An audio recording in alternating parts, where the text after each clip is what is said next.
穿越了，还是这种鬼地方。记忆告诉我，青石部落帮主沈云好吃懒做，3年败光绿洲，部落被黄沙吞没，导致族人饿的饿死，病的病死。大将，这是族里最后一点水了。大将苍燕为护住族人，夺走原主帮主实权，废人成为管家。最后原主跟随部落寻找水源途中体力不支，活活渴死倒地。硬壳封冻水脉，炸开就能出水，我们有救了！不好，那是盐碱地，不能炸！你们这是自杀！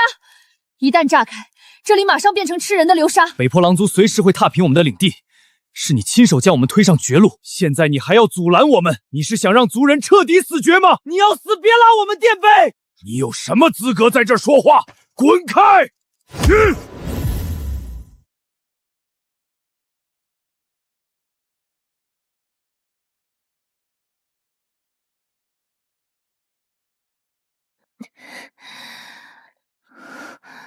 宿主你好，生态治理辅助系统小九为您服务。检测到部落毁灭性危机，触发紧急任务。紧急主线任务：阻止炸地，开启盐碱土地改良。任务奖励：肉眼识别盐碱层厚度与地下水位深度。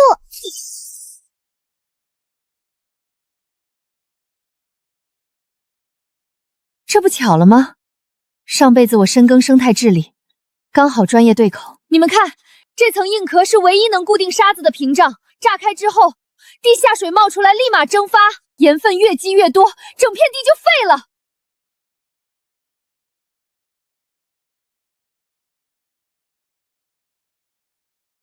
所有人都在拼命找水，你却次次阻拦，你还有良心吗？废人，点火！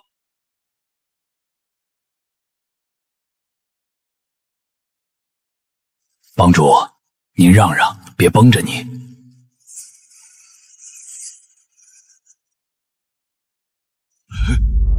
沈云，你发什么神经？这是部落最后家底，你非要看着所有人渴死饿死才甘心吗？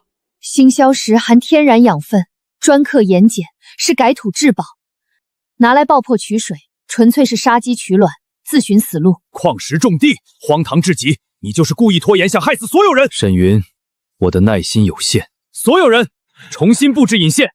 我有不用炸地的活命办法，日落之前引不出活水，不用你们赶，我自己离开，绝不纠缠。大将，我们已经走投无路，不如让他一试，成了我们就有救。要是失败，正好平息全族怨气，稳赚不亏。好，所有人听他安排。日落无水，直接把他扔进荒漠。恭喜宿主拦下危机，成功守住部落唯一宜居地。奖励解锁：肉眼识别盐碱层厚度与地下水位深度。新主线：种植耐旱饲草。任务奖励：手榴弹制作指南。整片荒地的结构和水脉，我全都看得一清二楚。奖励来得太及时了。这里盐碱层最薄，地下水最浅，顺着斜坡挖渠，渠底铺碎石细沙，过滤泥沙，尽头挖坑放桶，地下水会自然渗出。一半人挖渠，一部分人挑运沙石，剩下的人碾碎星硝石，立刻开工。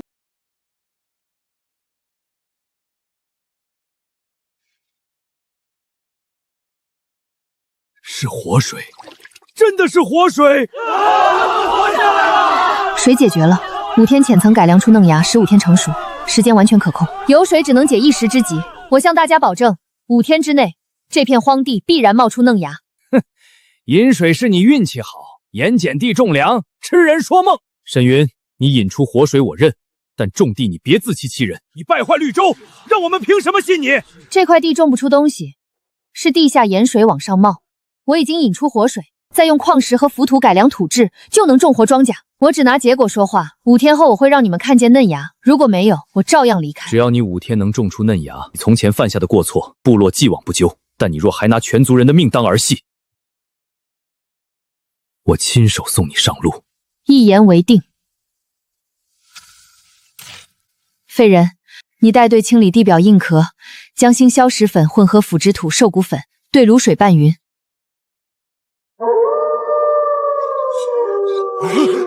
是狼族师傅，他们又来了，快跑！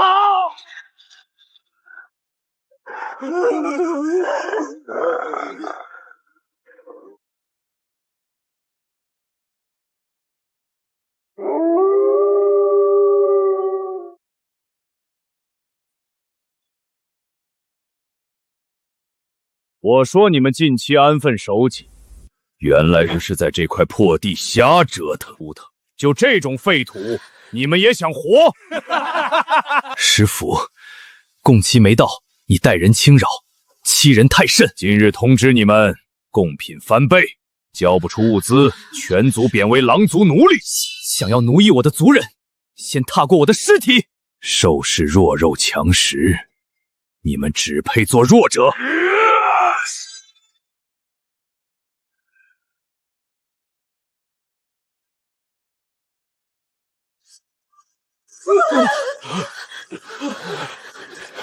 苍燕，你是很强，可惜你的族人全都是一群窝囊废。欺负弱小算什么强者？我会让青石部落彻底站起来。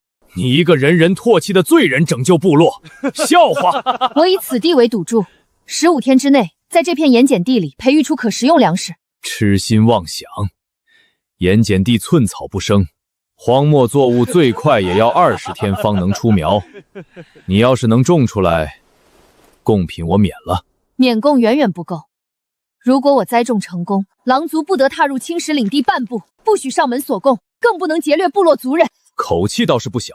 你要是输了，青石部落归顺狼族，任我们摆布，包括部落的土地、物资尽数归狼族所有，永世不得翻身。敢应吗？好，一言为定。若我失败，青石部落任凭狼族拿捏。沈云，你要疯，别拉着全族跳崖！沈云，我还以为你改好了，没想到你还是要害死全族。我从前确实有错，可我现在从未想过拖累你们。这些年，我们步步退让，换来的只有变本加厉的欺压。忍下去就是等死，搏一次，至少还有活路。15天，你要是能让荒土出苗，部落由你执掌。我给你15天时间，时间一到，我来验收。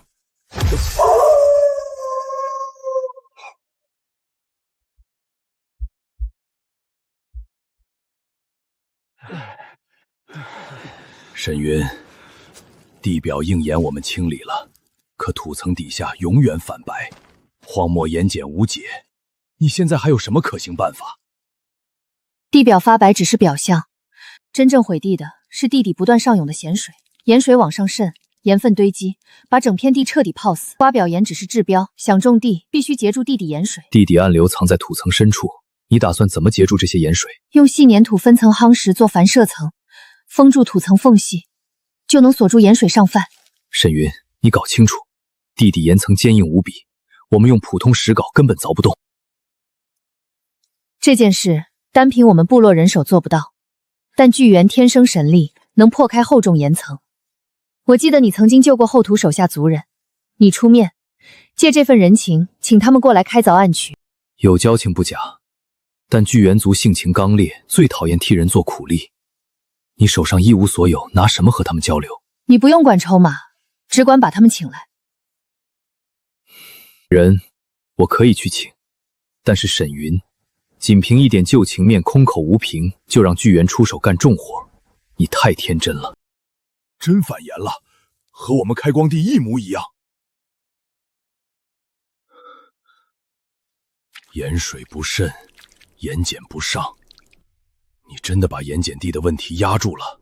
只要你们帮我深挖防射暗渠，排进地下咸水，整片荒漠都能盘活，以后青石巨猿都不用挨饿。这桩买卖，你现在答应吗？是我眼界狭隘，有眼不识泰山。你的治地本事，我后土心服口服。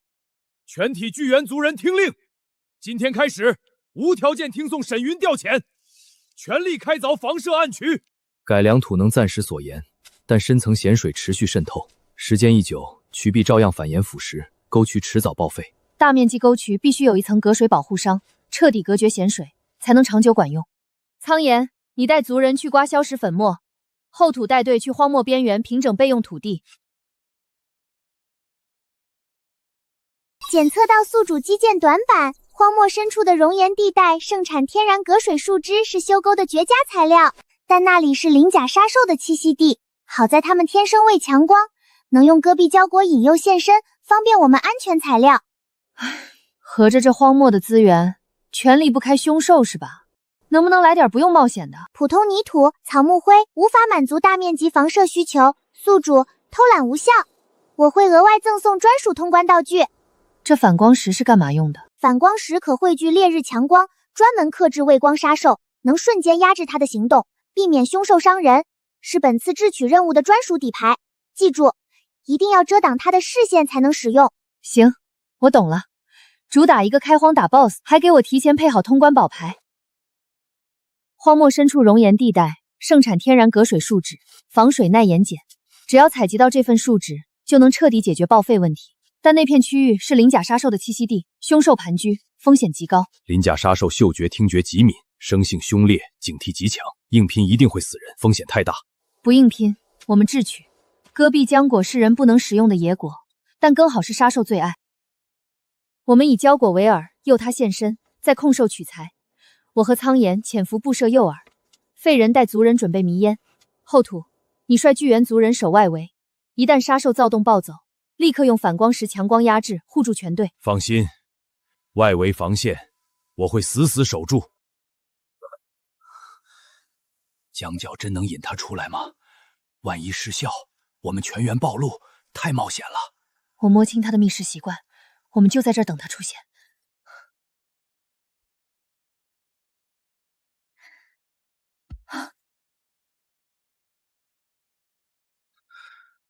他过来了。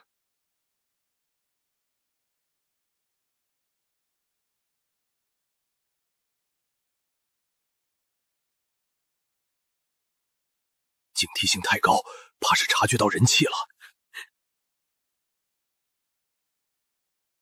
所有人别动，一动就会被他锁定。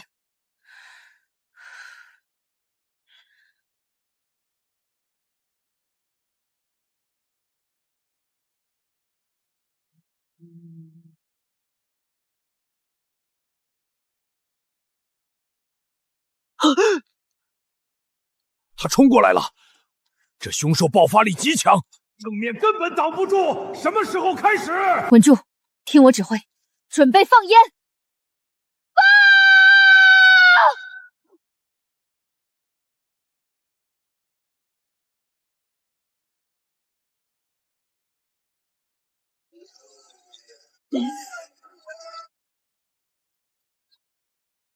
烟雾撑不了多久，它越来越暴躁，一旦烟散，我们都会暴露。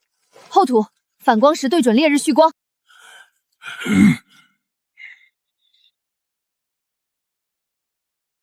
就是现在，触发强光！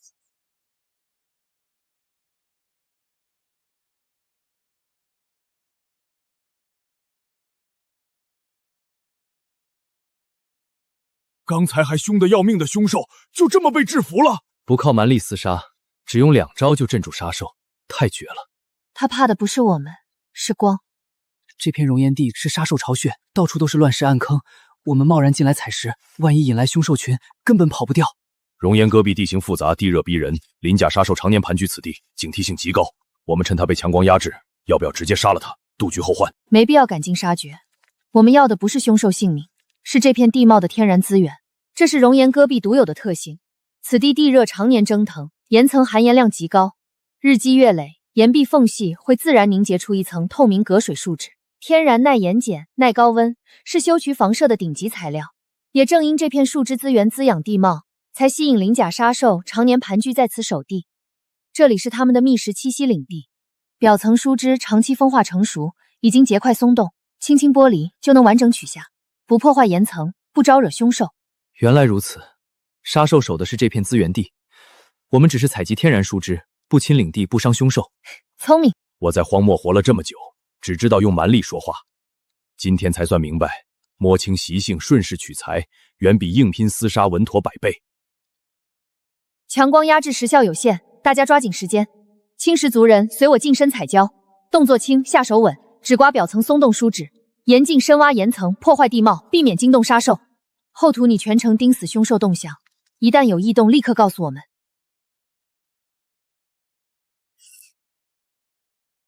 这熔岩柱枝看着透亮干净，摸起来黏糊糊的。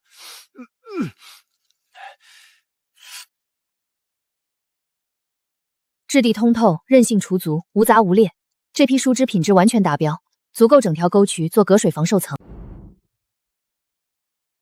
小心，它动了！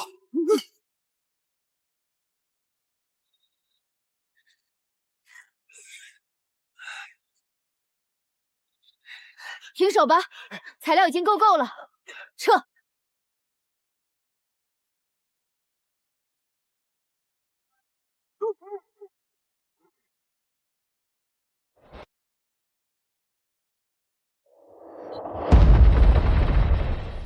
没事，他不是要攻击我们，只是怕光，大家不用慌。赶紧走吧，这地方又吓人，味道又冲，热死我了。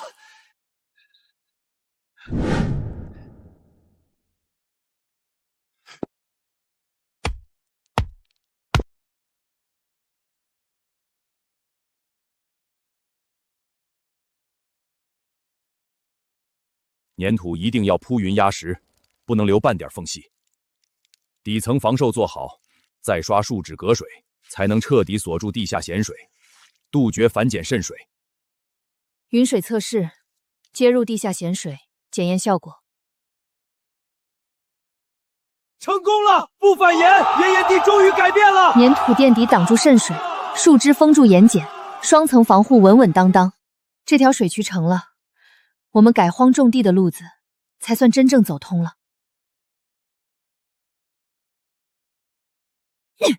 土地已经脱盐，现在直接下种，均匀撒播，浅土覆盖，水源就近引流浇灌，保证每一块土地都能稳水保肥。从今天开始，这里就是试验田，把所有种子全部下地，我要这片死地开出花来。这些种子藏了这么久，总算能拿出来种在地里，好好生根发芽了。这下真的有盼头了，我们终于能在这片荒地上种出粮食了。之后，他们真的种地播种了。哼，白费力气，盐碱地绝种，不是他们随便折腾就能改的。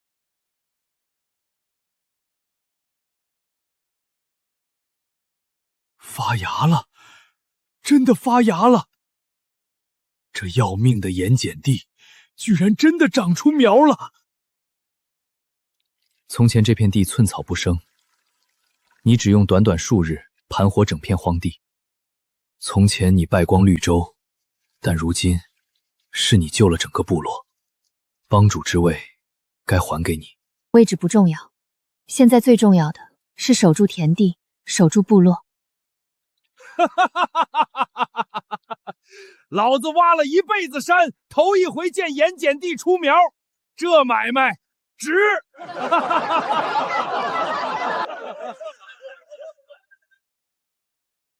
恭喜宿主成功出苗，完成开荒阶段性胜利，解锁奖励：手榴弹制作图纸，新主线触发，抵御狼族夜袭。任务奖励：20里跨谷水局方案。制作材料在哪儿？荒漠北3里废弃矿坑，富含硫磺碳石，可批量取材，是目前唯一以弱守寨的制胜体牌。首领，大事不好！青石部落盐碱地真的出苗了！荒谬！荒漠盐碱无解，他们一群渣子怎么可能？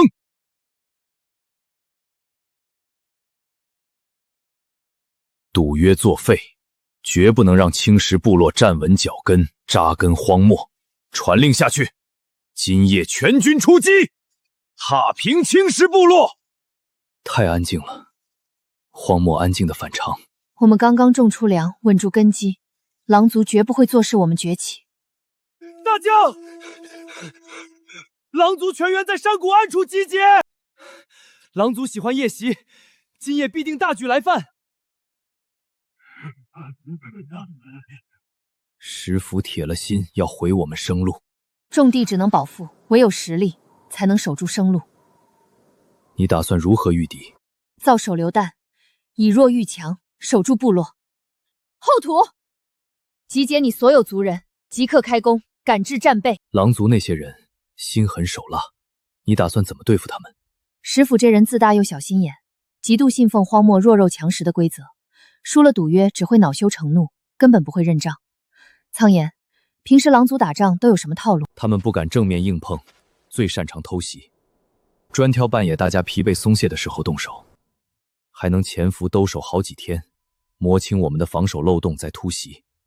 每次来都是想灭掉我们，抢走所有物资。我们族人战力参差不齐，靠肉身时髦硬拼，肯定会死伤惨重。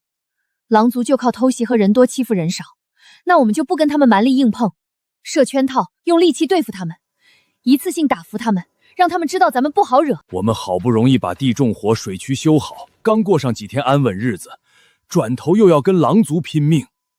荒没有用，硬碰硬是我们吃亏，但荒漠里有的矿石能做成杀敌的东西，不靠蛮力也能守住营地。想要做手雷，得凑3样东西：星硝石、硫磺、碳石。星硝石我们部落存了不少，可硫磺和碳石只有北边3里那片废弃矿坑才有，别处一点都找不到。那矿坑里面全是碎石头，风沙还大得吓人，普通人进去，要么被落石砸伤，要么被风沙迷了路，根本没法进去挖矿石。我能化龙，黑龙真身扛得住大风和滚落的碎石，进出矿坑一点事没有。挖矿的事交给我，我陪你一块去。好，废人，你留守部落，带领全体族人打磨星硝石粉，储量越多越好，后续批量制作手雷，丝毫不能懈怠。放心，我盯着大家赶工，绝对不耽误。苍岩，动身。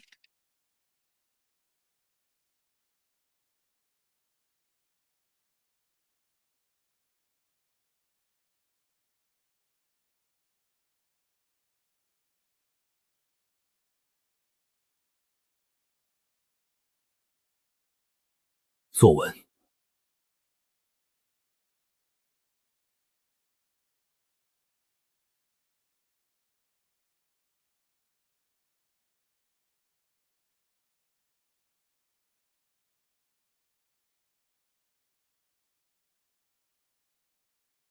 就是这2样矿石搭配星硝石，星硝石负责炸开，硫磺助燃，碳石稳住威力，3样磨碎混在一起，点燃后爆发力特别猛。他们不是喜欢一窝蜂扎堆吗？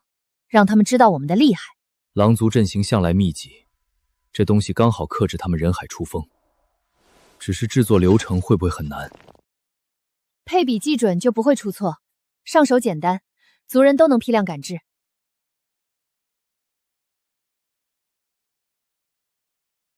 这批矿石储量足够打他们吗？对付今晚的狼族足够了，赶紧装回去，抓紧做武器。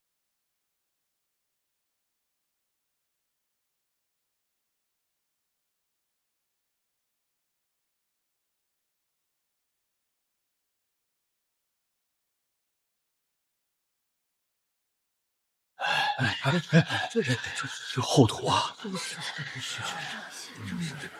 就这些破石头，真能挡住来势汹汹的狼族大军？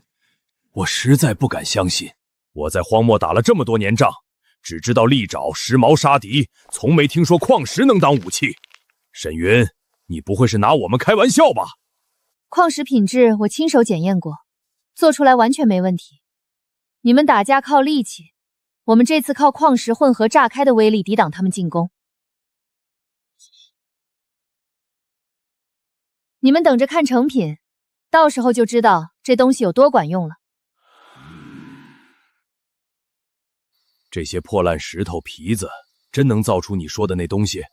这叫手榴弹。狼族打仗就爱一堆人扎堆往前冲，靠爪子牙齿近身撕咬。咱们人少，硬碰硬死伤肯定重。这3样矿石磨粉掺在一起，点燃会炸开，碎石头四下乱飞，能一次性伤到一大片狼族，直接冲垮他们的冲锋队伍。咱们不用近身拼命就能守住营地。就这么个小东西，看着一点分量都没有，真能扛得住狼族大批人马？我不信。都退后！你们睁大眼睛看好了！捂耳朵！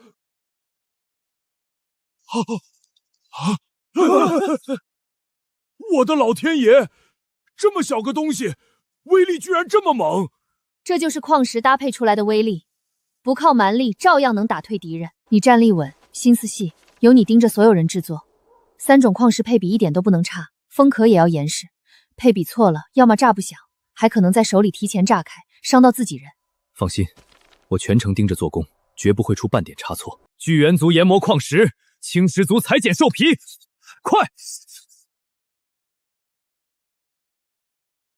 废人，你带一队人去仓库取1半存粮，全部放进石磨磨成细面粉，越细越好，不许偷懒浪费。这是我们过冬的全部粮食，拿来折腾陷阱，一旦拦不住狼族，冬天我们吃什么？这不是浪费，是我们保命的陷阱。干面粉遇火星就燃。后土，面粉磨好后，你带着你的族人均匀铺在试验田外围空地，这里本就是白盐碱地，面粉铺上颜色相似，狼族根本看不出来。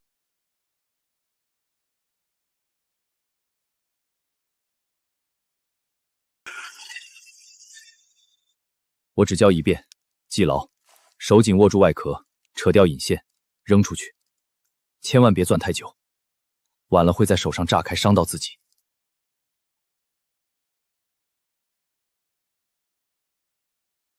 他们来了。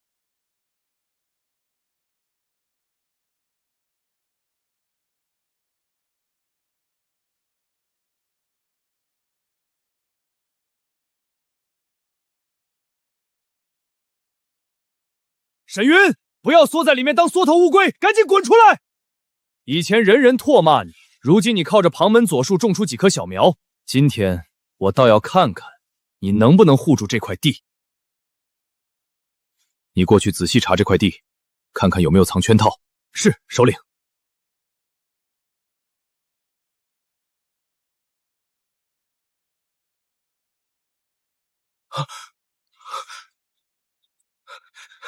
首领，这块地上不是天然盐碱壳，上面铺了一层细干粉，肯定是他们设下的陷阱。全员后撤3丈，分散站位，不许扎堆。糟了，咱们撒面粉的圈套被看出来了，这下彻底没辙了，白忙活一场，圈套被拆穿，我们这下彻底被动了。本来能跑的，非要折腾这些花里胡哨的东西，现在反倒把自己坑了。沈云，哈哈哈，我还以为你有什么真本事，拿些粉末故弄玄虚，也敢在我面前耍花样，简直可笑。沈云，躲在人群里不敢露头，我看你的部落就给我吧，我还能免你一死。你身为狼族首领，只会以多欺少，急什么？赌约期限未到，你强行来犯，坏了规矩。师傅，你真是把你们狼族的脸面丢光了。别以为看穿一层面粉陷阱就稳赢了，你还是太小看我们青石部落了。荒漠里强者说了算，所谓约定规矩，只是弱者自我安慰的空话。今天我直接踏平你们部落，杀光你们所有人，让你好好认清荒漠到底是谁说了算。师傅，先别急着说大话，你先低头好好看看你现在站的地方，我可是给你准备了一份大礼。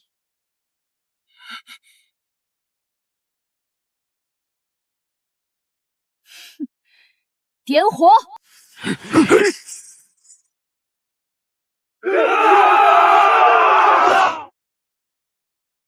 师傅，我特意为你准备的这份大礼，还合心意吗？慌什么？区区明火而已，全力冲破火墙，踏平青石部落，给我杀出去！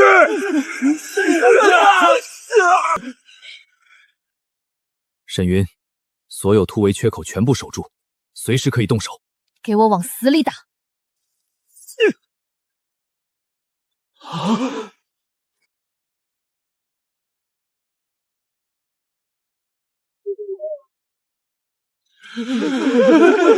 谁敢擅自后退当逃兵，我当场斩杀！所有人给我往前冲，踏平青石部落！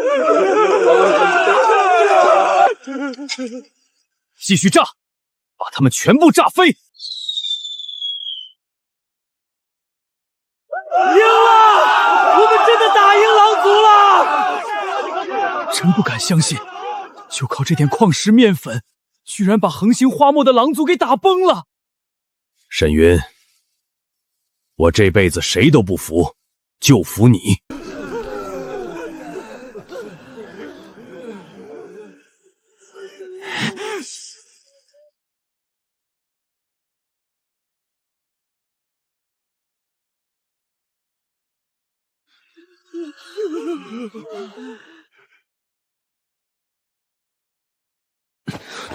沈云，别急着动手，你这人就是太莽撞，只会一股脑往前冲，从来不看脚下情况，纯属脑子不动。凭一块破石头就想唬住我，简直可笑！沈云，拿命来！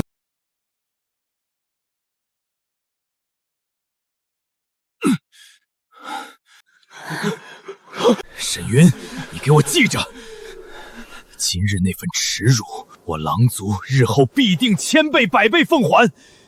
我们撤！叮！恭喜宿主成功击退狼族大军，圆满完成首寨主线任务。宿主，本次奖励你想好之后可随时提取。新主线任务已发布，打通荒漠唯一活水水源。任务终极奖励，专属高阶图纸1张。小九的奖励向来贴合实际，首寨给战备图纸，安稳后解锁发展资源，每一项都能切实助力部落持续壮大。我暂时不领取奖励，后续规划好用处再取用。收到，宿主可随时调取奖励。恭喜宿主守护部落成功。刚才狼族赤袭明明看穿了咱们的面粉陷阱，我们所有人都以为我们快完了，怎么最后他们还是掉进圈套惨败了？师傅生性多疑，做事谨慎，他手下的赤豪观察力极强，咱们表层铺的这些面粉陷阱，大概率会被一眼识破。那我们怎么办？这陷阱要是被看穿，今晚的仗就难打了。咱们真正的杀招设在3丈外的空地，那里盐碱底色更白，铺上面粉完全看不出痕迹，故意让他们看穿表层陷阱，心生轻敌之意。等他们放松警惕，2次冲锋时，正好踏入我们提前布好的死局。我懂了，明面的陷阱是用来迷惑他们的幌子。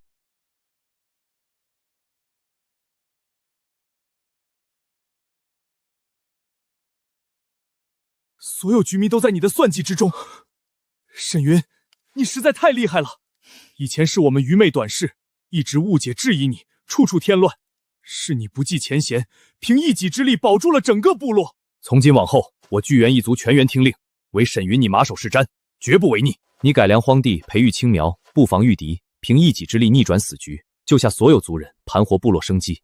部落帮属之位本就该归你，今日我正式交还所有权位。虚名权位从来不是我想要的，人心所向，部落安稳才是最主要的。往后你执掌战力，镇守四方，护全族人平安。我负责基建开荒，深耕发展，谋划部落长远未来。你我并肩共守青石，共兴部落，如何？好。沈云，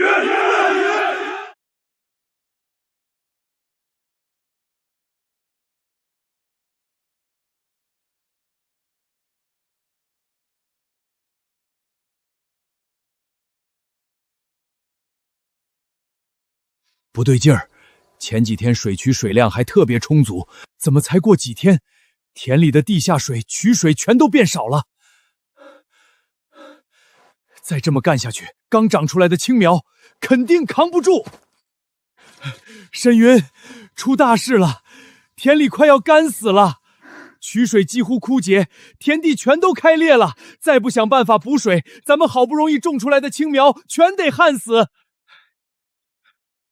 不是田地自己缺水，是这段时间持续高温暴晒，浅层地下水取水蒸发速度太快，存不住水。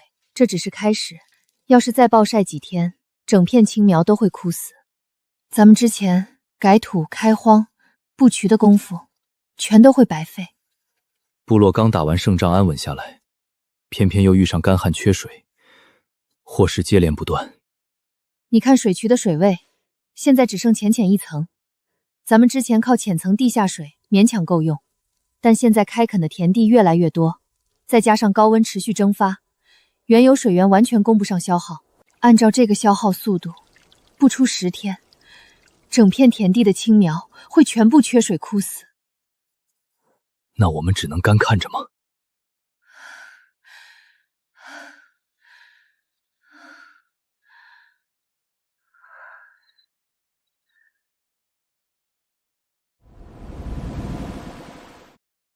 那片深山山谷里，藏着整片荒漠唯一的活水源头，水量极其充沛，完全够支撑我们整片田地灌溉，还能继续拓荒扩地。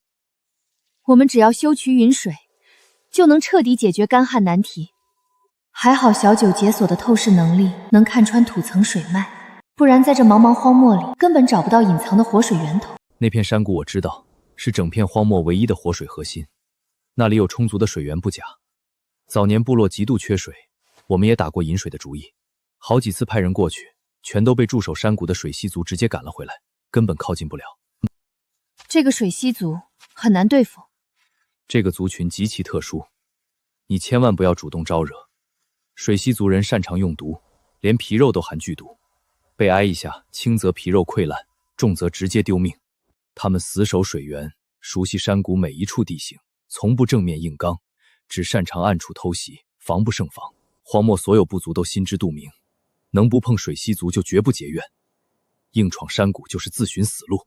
我们想要大规模拓荒，养活全族，甚至站稳荒漠，壮大青石部落，就必须拿下这处稳定活水源头。水螅族这一关，我们绕不开，也绝对不能绕。可水螅族蛮横排外，死守水源，不肯与人交流，硬打我们讨不到好处，主动商谈他们也绝不会松口，根本没有突破口。别只会想着靠硬打解决问题，蛮力厮杀是最笨的。想要跟他们谈成事，就得拿好处拿捏对方，先摸清他们缺什么，想要什么，再对症下药，这才是唯一的破局方法。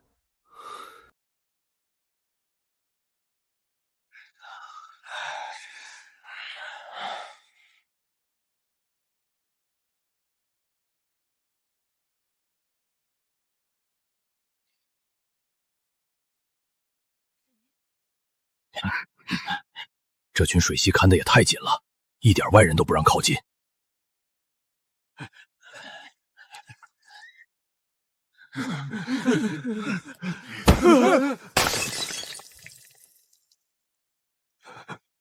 我们部落人快要渴死了，只求分一点点水活命。这整片山谷的水全归我们，外人一滴都别想碰，就算渴死也跟我们没关系。赶紧滚！再纠缠，我们直接动手了。他们靠着水源拿捏所有部落，跟狼族一样蛮横，只看重物资和实力。之前不少部落上门求情，全都被他们的毒伤到，从来没人谈成取水的事。他们手里有毒，硬打我们吃亏，好好商量又不理人，难道咱们田里的青苗只能等着干死？要是硬闯山谷，咱们肯定会有族人受伤丧命，水未必能拿到，还会彻底和水螅族结死仇。以后更别想靠近水源。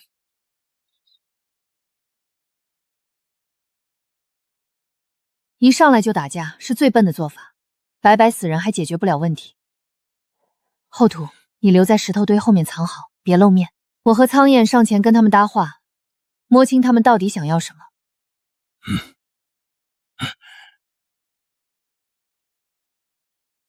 两位通融一下，我们部落只是缺灌溉的活水，愿意送上兽皮、鲜肉孝敬你们，绝不踏入山谷内部。滚开！水源不是你们能惦记的，再往前一步，我们就放毒。只要肯分我们一点水，任何条件我们都能答应。哼，皮毛息肉各个部落都送，我们早就看腻了。想取水，就得拿出别处找不到的稀罕物件。看你们这身穷打扮，也拿不出什么好东西，趁早离开，别在这儿碍事。再赖在这里不走，我们直接下杀手。这下彻底卡住了，还有别的办法吗？直接上门谈判行不通，咱们先回部落，重新想别的对策。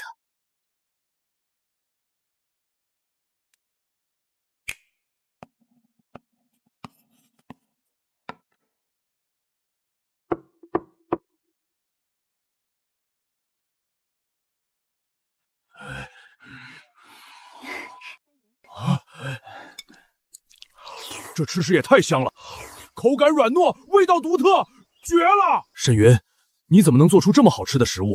这味道我们从来没吃过。既然大家都觉得好吃，我现在就跟你们说一下完整的饮水计划。这张图纸上，我把山谷地形、开沟路线全部标注清楚了，哪里开路，哪里挖渠，一目了然。水螅死守的核心是山谷中间的主河道。我们规划的沟渠全程绕开他们的主营地，只引流侧边无人看管的支流活水。施工时再铺2层防射粘土，稳固渠体，锁住水源，不会抢夺他们的主干水源。道理是没错，可水系向来蛮横自私，整条山沟的水源都被他们视作私有，不分主干支流。就算我们只引支流，他们大概率也会上门找茬阻拦。这点我早已考虑到，我们有理有筹码，根本不用怕他们。第一，这条支流本就不属于他们的，真起争执，道理永远在我们这边。第二，水系族群想要独有的特色，刚才大家品尝的食物就是我准备好的筹码。原来是这样，有理有据，还有筹码，这下完全不用怕水系。我立刻召集族人，带上工具，去山谷周围准备动工。先别急着带人冲过去开工，咱们先低调动工。要是水系过来阻拦，我再拿出东西和他们谈判。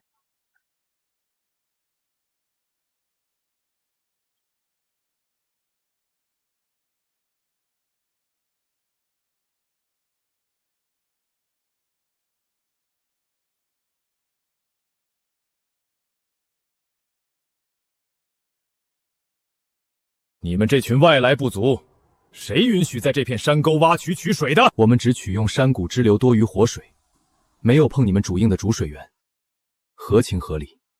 哼，整条山谷里所有水流全都归我们水系一族，不分干流支流，外人一滴水都别想私自动手挖渠，私自挖水就是和我们为敌，赶紧带着人离开。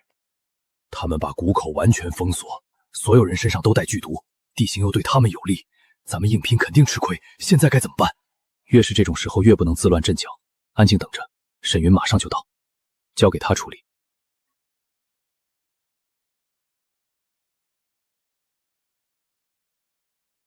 站住别动，桶里装的是什么？这股香味我从来没闻过。你们尽管过来瞧，这是我们青石部落独有的凉面，整片荒漠别处都做不出来，管饱还好吃。特地拎吃食过来，里面不会藏什么陷阱算计我们吧？我们没半点害人的心思，今天纯粹来跟你们做长久买卖。上次我们带兽皮鲜肉来求水，你们看不上，直接把我们赶走。现在这凉面刚好是你们之前说的稀罕物件，我们只在外围支流挖水沟，绝不碰你们核心水源，也不踏入你们主营地半步。哼，就算吃食少见，水源是我们全族活下去的根本，凭什么分流水给外人？不是只送这一次，只要允许我们正常挖渠运水，往后我们部落常年定期送独一份吃食、手工物品过来，两边长期互换物资，对咱们双方都划算。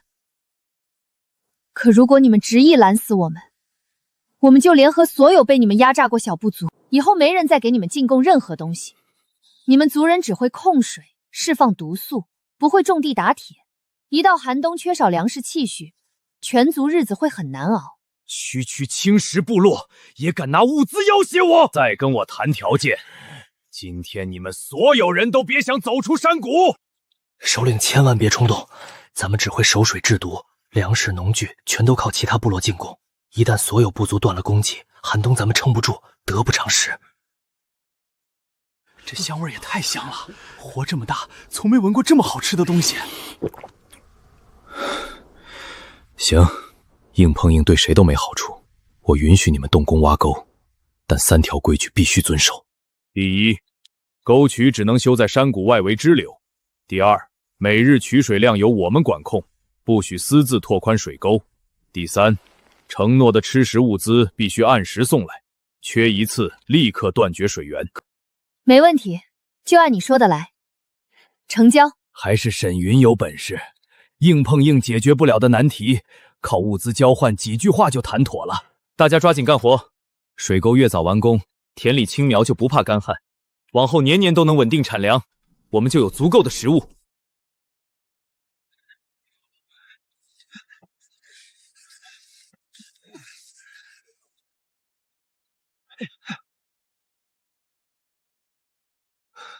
大家干活别只求速度，渠壁一定要修笔直，渠底必须反复砸实夯牢，这是咱们唯一一条云水通道，半点差错都不能有。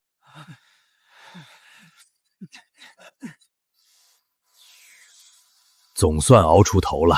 咱们硬生生把水沟从山谷挖到试验田，活水彻底通上了。以后新开的地再也不愁缺水了。之前一直被水溪卡着水源，生怕忙活一场白费功夫。现在水沟通了，开荒种地总算稳当了。还是帮主安排妥当，分工阵得清清楚楚。靠我们自己根本挖不出这么整齐好用的水沟。水沟刚修好，根基还不稳，荒漠天气变化快，大家多盯着沟渠，一旦开裂漏水，立刻上报。放心，沟底沟壁我们反复夯实，还铺了隔水粘土，绝对不会出问题。今天太阳也太反常，上午还好好的，这会儿晒得脚踩地上都发烫。泥土干得太快，才半天功夫就硬得抠不动。吵吵嚷嚷干什么？睡觉都睡不好。昨天这田地还是湿润的，怎么一夜就干成这样？不是水渠没水，是日照太强，表层泥土水分蒸发速度远超预估，渠里的水流根本渗不到庄稼根部。照这个趋势，咱们耗费人力挖出来的水渠等于白费，有水也救不了田里青苗。这下彻底没救了。我们拼尽全力挖通水渠，就遇上这种毒辣大太阳，几天土地直接烤干，老天根本不给我们活路。别站着发呆，所有人拿木桶木盆去上游水渠打水，来回浇灌青苗，先保住苗子。动作快点！来回跑10几趟，胳膊都抬酸了，一点水都留不住。再这么干下去，人先累垮，青苗照样救不下来。往地里浇多少水都瞬间蒸干，再怎么忙活都是白费。沈云，人工浇水根本没用，我们所有人从天亮忙到现在，浇水速度赶不上蒸发速度。听我一句劝，干脆放弃这片新开的地，退回之前那一小块绿洲守着。这片荒地日照太强，不是我们能种的，再耗下去族人白白受累，最后一颗粮食都收不到，得不偿失啊！管家说的没错，水渠修得再好，也扛不住天天暴晒。硬撑只是白白吃苦，看不到一点收成。丁，检测到宿主遇荒漠高温灌溉难题，宿主水利桶车完整制作图纸已自动发放至宿主背包，可随时提取。跟我想到一块儿去了。我实在想不出办法，单靠人工挑水根本扛不住暴晒，你还有别的法子吗？还有救。天气我们没法改变，但浇水的方式我们可以彻底换掉。除了人工一桶一桶挑水，我们现在没有别的运水工具，怎么提升效率？一直靠人力搬运又慢又耗体力，我已经摸清问题根源，想出来一套省力、运水更快的办法。一堆木头架子，底下装轮子，边上挂满木桶，这是啥物件？难不成还要推着木桶运水？能省多少力气？这叫运水大车，不用大家一趟趟来回徒步挑水，木头轮子推着走省力，一车装的水量抵得上10几个人来回挑一整天。从没见过木头轮子还能省力的东西。水渠流水太慢，咱们把水整车拉到干裂最严重的地块浇灌，水不会刚落地就被太阳烤干。道理说得通，可山里硬木存量不多，田里青苗耗不起时间等。全员进山搜寻硬木，凑出好几台车子的木料完全够用。现在所有人进山收集结实硬木。木头做的车装满水，会不会推2步直接散架，白白浪费功夫？这几天干活本就浑身酸痛，再进山搬木头实在扛不住，守着不动，粮食只会全部干死，不如拼一把。所有人立刻进山，收集木料，赶制运水车。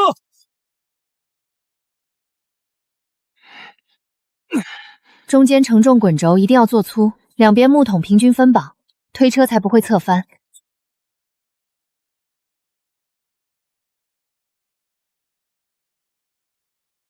几根木头拼在一起，居然能代替我们来回挑水。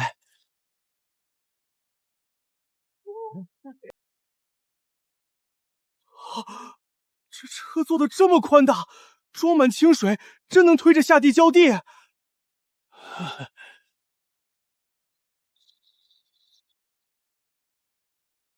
这车看着扎实，轮子推起来这么顺滑，这下我们有救了！真的能用，一台车抵10几个人运水，我们再也不用顶着烈日来回挑水受罪了。一个人就能推动整车运水，人力不够、浇水慢的难题彻底解决了。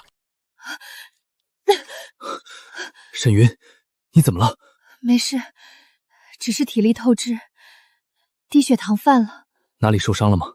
没有伤病，就是连日操劳，累脱力了。大家这几天全都劳累过度，现在浇水的难题解决，正好歇一歇。我煮一锅凉面，给大家解暑补力气。恭喜宿主保全整片拓荒田地，打通荒漠活水主线任务完成。宿主想要什么奖励，我都可以满足。暂时没想好图纸，你那里有没有绿豆？天太热，我都快中暑了。检测到宿主身体状态，解暑绿豆即刻发放。小九简直什么都有。下一个主线任务什么时候出发？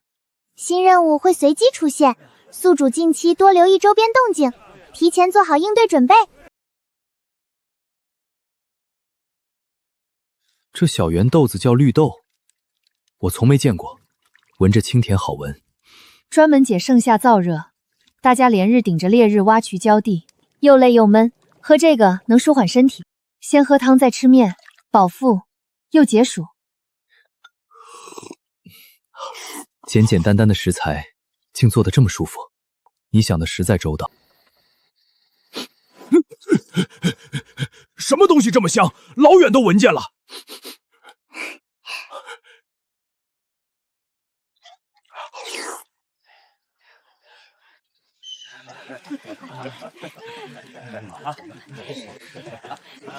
怎么了？有急事？地里庄稼越长越好，但我发现一个大麻烦。眼下正是噬土虫爆发的时节，这种虫子繁殖速度极快，白天全藏土层底下，夜里成群钻出来啃青苗嫩根，整片地都会被布空。帮主不好，大片青苗叶子全是洞。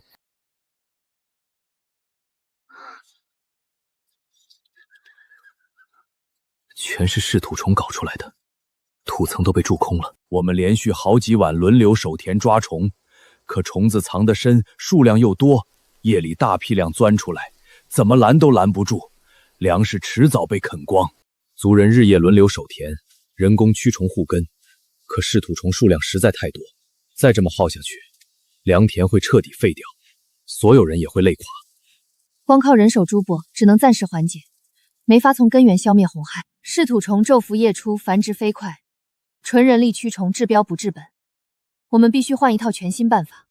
不靠人力，我们还有什么法子？总不能眼睁睁看着粮食被虫子啃完。不用专门开山采矿，部落平时剩下的边角料就够用，能解决虫灾。沈云，你不会是要拿这些破烂东西来对付地里虫害吧？别小看这些材料，我做出来的东西是19、20世纪的新式工具。你在说什么糊涂话？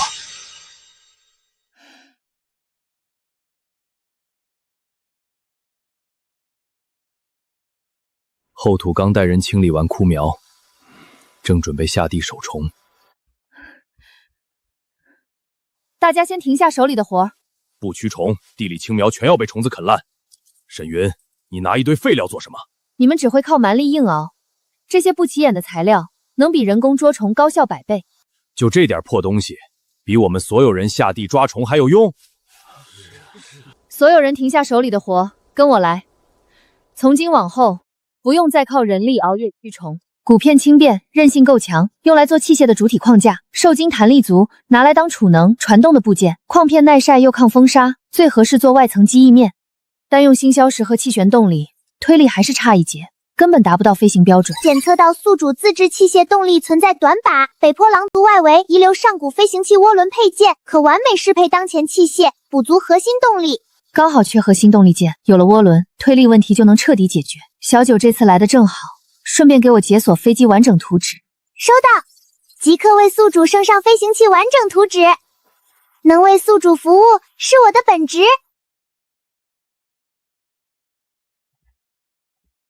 后土，跟我去一趟北坡取材。北坡可是狼族的外围地盘，咱们跑过去干什么？太冒险了。去取能撑起整台器械的核心零件，缺一不可。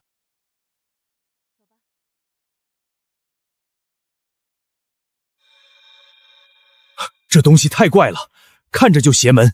荒漠埋的远古物件，十有八九都是爆炸杀器，我们千万别碰。一旦搬动触发器官，不光我们俩没命，整个部落都要被连累。沈云，你干嘛？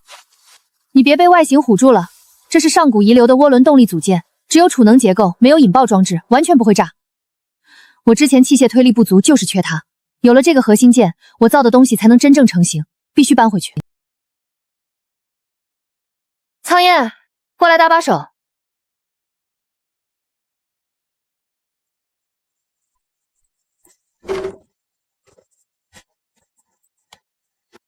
苍岩，把备好的碳石拿过来。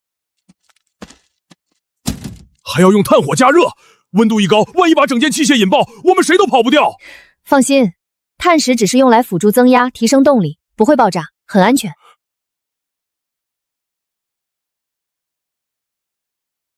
两侧还装了翅膀，难不成这东西真能飞上天？没错，它能飞。后土，你去把我们搬回来的涡轮拿来组装到洞口里面。废人，继续将黑炭扔进去。我说过，这东西不会爆炸。大家看好了，这可不是普通的荒漠造物，这可是想都不敢想的高科技设备。它叫飞机，最大的作用就是能载人飞向空中，突破人力的地面局限。不仅如此，它可以低空定点喷洒驱虫药剂，还能搭载物资，投放防御手雷。不管是农田防呆，还是部落御敌，都能起到关键作用。我活了这么多年，见过无数飞鸟走兽，从来没见过这么大这么怪异的鸟。这东西真的能飞起来？这不是鸟，是飞机。沈云，就靠它能彻底解决虫灾。接下来就让你们亲眼见识一下什么叫高科技，都睁大眼睛看好了。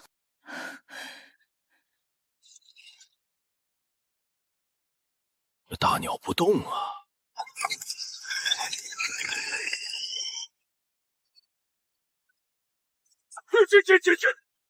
这动静太吓人了，风力这么狂暴，我从来没有见过这么厉害的东西。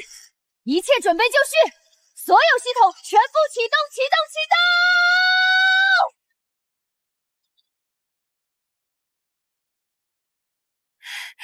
飞上天的感觉真爽！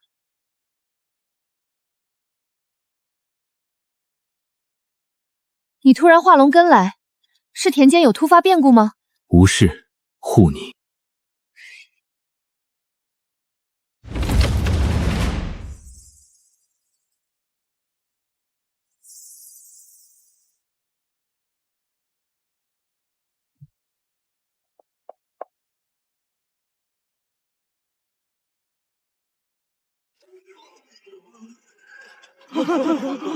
咱们全族没日没夜守在田里捉虫驱虫，结果这东西天上飞一圈的功夫，就把折腾我们这么久的虫灾给治住了，实在太不可思议了。这根本不是人力能比的力量。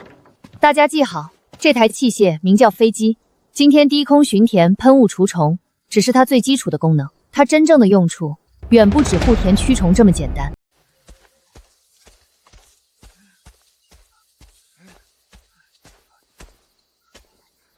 你怎么，大女主剧看呆了？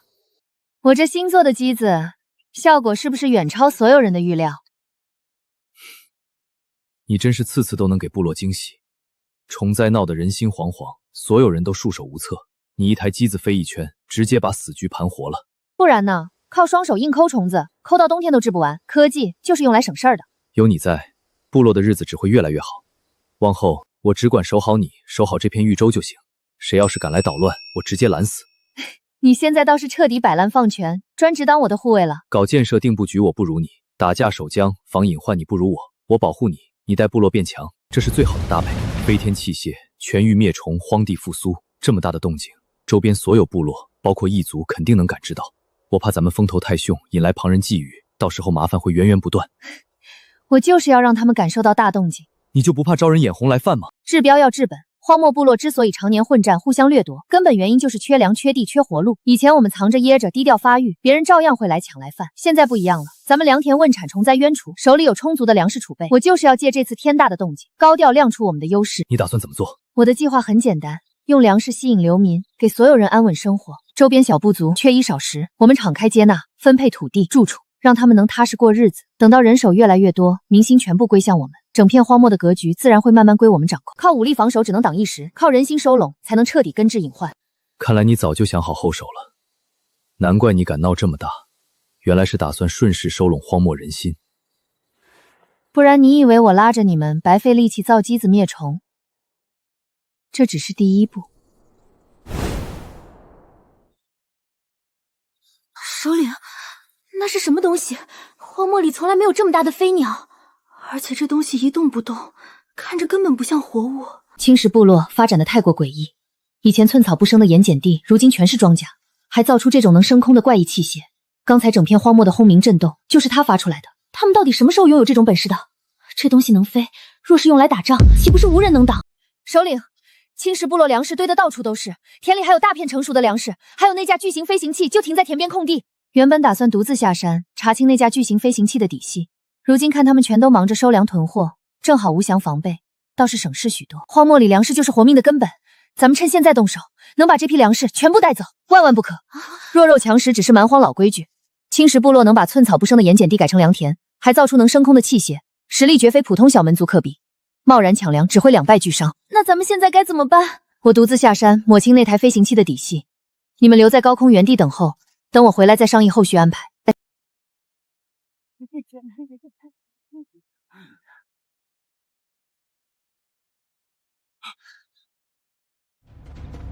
帮主，出大事了！最近连日闷热无风，荒漠往年一出现这种天气，马上就会爆发大规模沙尘暴。今年收成比预想多太多，粮仓完全不够用，新仓库还没来得及搭建，田里麦子没收，晒场上的粮食也没办法转移。沙尘暴一过来，露天的粮食、地里青苗全都会被黄沙埋干净。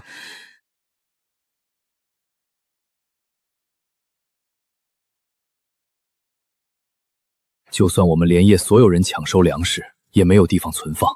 风沙一旦袭来，咱们辛苦改良的土地、修好的水渠、新开的田地全部白费，沙尘暴根本挡不住。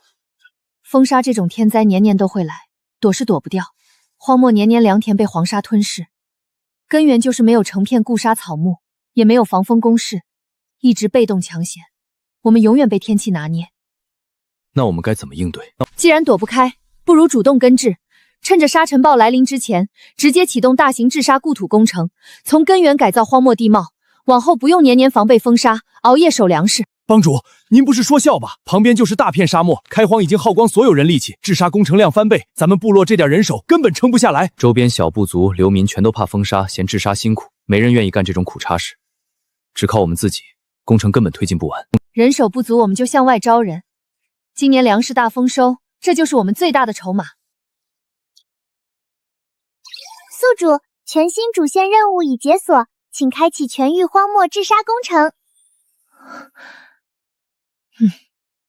飞人，你立刻去统计部落全部劳动力，登记所有青壮年能劳作的族人，算出我们治沙工程还差多少人手。帮主，咱们手里粮食是够多了，可我这几日清点治沙的人手，心里实在压得慌。你说的治沙要修沙站、铺草开荒，样样都要大量人手，咱们部落老弱加青壮年全部上阵，都撑不完一半工期。荒漠深处散落不少流民小部落，他们地里全是盐碱，一年到头颗粒无收，家家户户断粮许久。我派人打探过，那些人饿得走不动路，却不敢靠近咱们部落，生怕我们和狼一样欺压奴役外人。眼下治沙的法子、固沙草木、防风建材，我全都规划好了，技术上没有一点难题。唯一卡死我们的就是人手不足，只靠自己人埋头苦干，大片沙地改良不知道会拖到什么时候。一旦秋冬大风沙席卷而来，刚开垦的房田水渠全都会被黄沙掩埋。可那些流民、周边部落的全都怕风沙苦活，总不能强行把人抓来干活吧？那我们不就和狼族一样了吗？强行让他们帮忙只会结仇，我们绝对不能逼迫任何人。我们现在手里有最大的底牌，就是满仓粮。荒漠所有人都清楚，粮食是活下去的根本。咱们敞开告示，凡是愿意前来参与固沙、搭建防风工事的流民与部落，每日足额分发粮食，管饱3餐，还能分配小块改良荒地自行耕种。这么好的条件，那些人真敢主动过来？他们之前还躲着我们。他们怕的是无偿苦力，随便打骂，不是安稳活路。以往所有部落只会掠夺物资，没人愿意拿出粮食接济底层流民。如今我们拿粮食换劳力，不用我们四处招揽，缺粮的人闻着麦香就会主动找来，人手短缺的难题直接解决。我马上安排人手，荒漠几条必经路口立告示木牌，外围暗处布置值守族人。有心抢粮的歹人不用留情，真心务工换粮食的流民直接带到谷场登记。那边粮食堆得满山都是，咱们村落盐碱地绝收，再找不到吃食，老小熬不过这个风沙季，不如趁夜里悄悄摸进去偷一点粮食。青石部落有黑龙，还有能飞天的巨型大鸟，之前狼族那么多人马都打输了，我们进去怕是有去无回。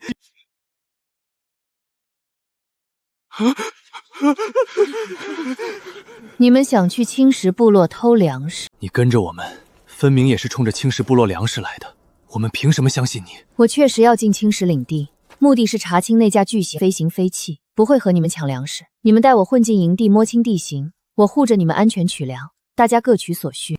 你们要是不敢跟我走，今晚只能饿死在荒漠。赌一把跟我进去，至少能拿到粮食活下去。好，我们跟你走，只要能拿到粮食，听你安排。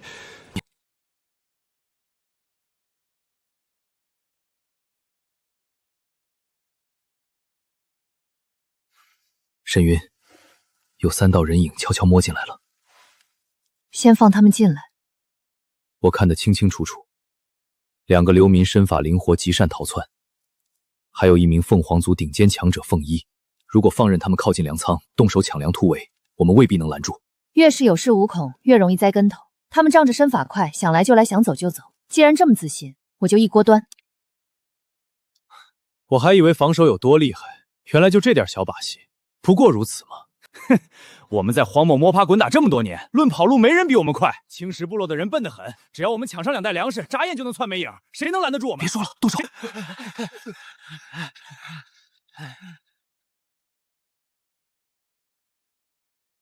他们已经彻底放松警惕，一心抢粮，准备突围。凤一也专注探查器械，无心防备。时机刚好，动手吗？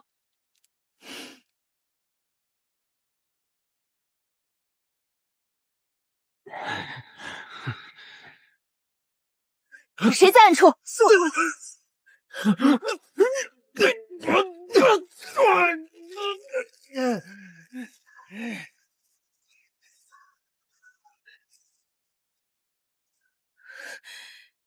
你们故意放开防线，引我们自投罗网。放开我们！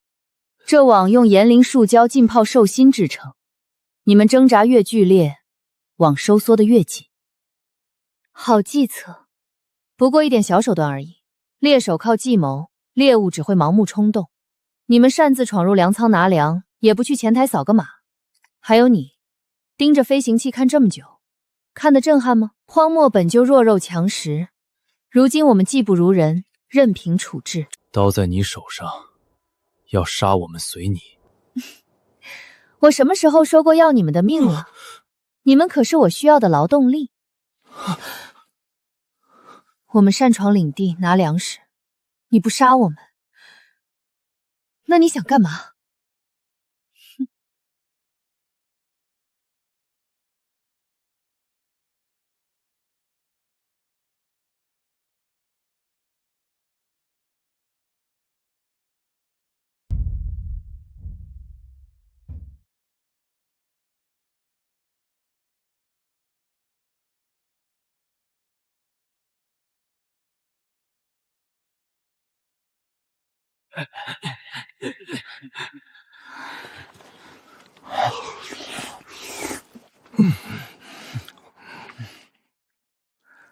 先吃，填饱肚子再说别的。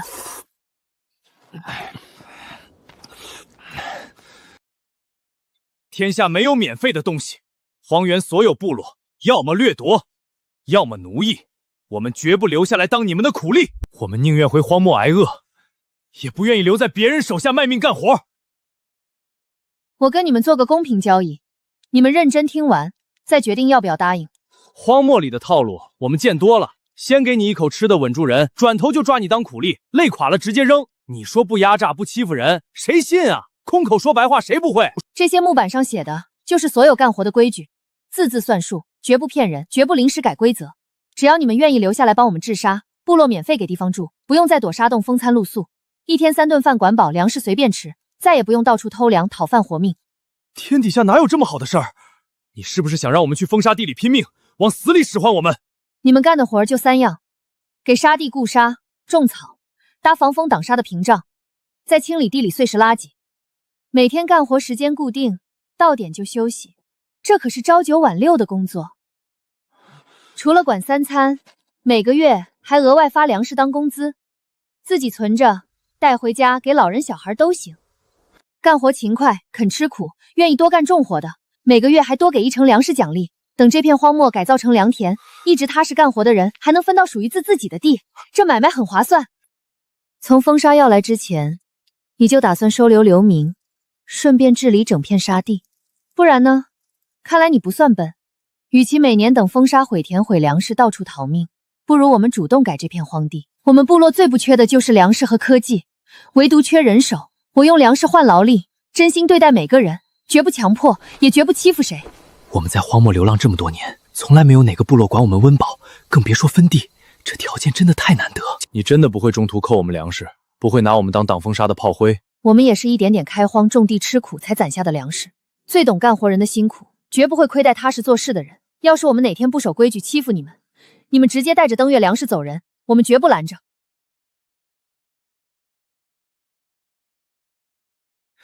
比起天天在荒漠挨饿流浪，我们愿意签规矩，带着所有人加入你们，帮你们治沙干活。你心思细，眼界高，一直好奇我们的飞天器械和治沙技术，但光靠看是学不会的。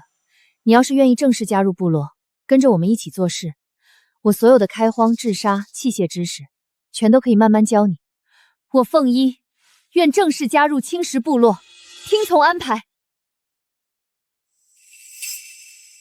沈云首领，我们干活换粮食就够了，怎么还专门给我们准备这么多工具？以前你们流浪荒漠，徒手干活，硬扛风沙，又累又受罪，而这些都是专门做的轻量化工具，沙地干活不费力，铺草、固沙、清碎石效率高很多。荒漠白天暴晒，闷热无风，干活容易中暑，将这风扇戴脖子上，一直吹风，不仅能降温散热，还能避免口鼻吃沙，干活就会舒服很多。我不只给你们好用的工具、降温装备，还要给你们正名分、立规矩、建正规队伍。从今天起，你们不再是没人管、四处流浪的流民。这支专门治沙固土、种草复绿、改造荒漠的队伍，今天正式定名为青沙治沙团。这面图腾旗就是我们队伍的招牌和底气。我把3条队规讲清楚，所有人记牢。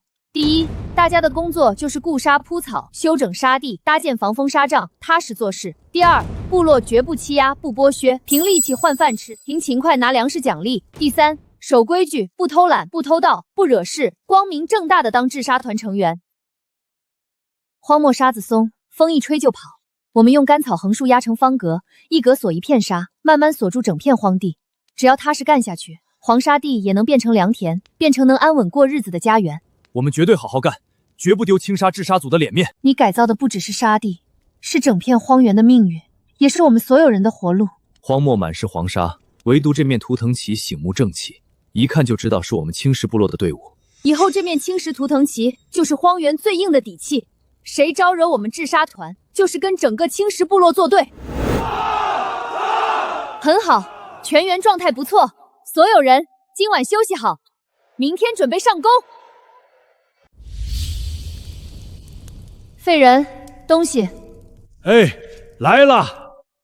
帮主，这桶看着和咱们装水的木桶完全不一样，外头滑溜溜的，是做什么用的？这是真空保温桶，锻造时掺星硝加固桶壁，中间偷空做真空隔热层，外头再封一层耐风沙金属。我们在外巡沙跑1天，就算大太阳晒、大风沙吹，桶里吃食也不会凉。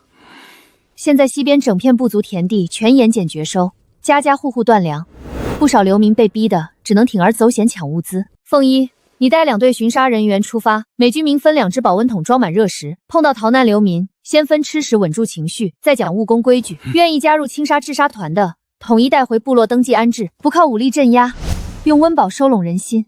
这法子远比厮杀稳妥。西边戈壁散落不少狼族残哨，路上2队人结伴同行，切莫单独行动，遇到异动，立刻回车报信。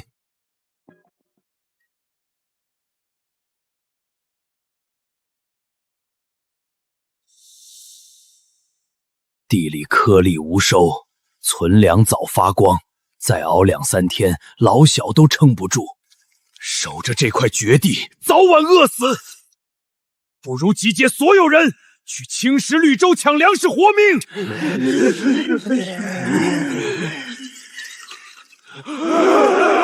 你们都给我冷静！我们不是来对峙的，是帮主特意吩咐带热食分给挨饿的乡亲，分文不取。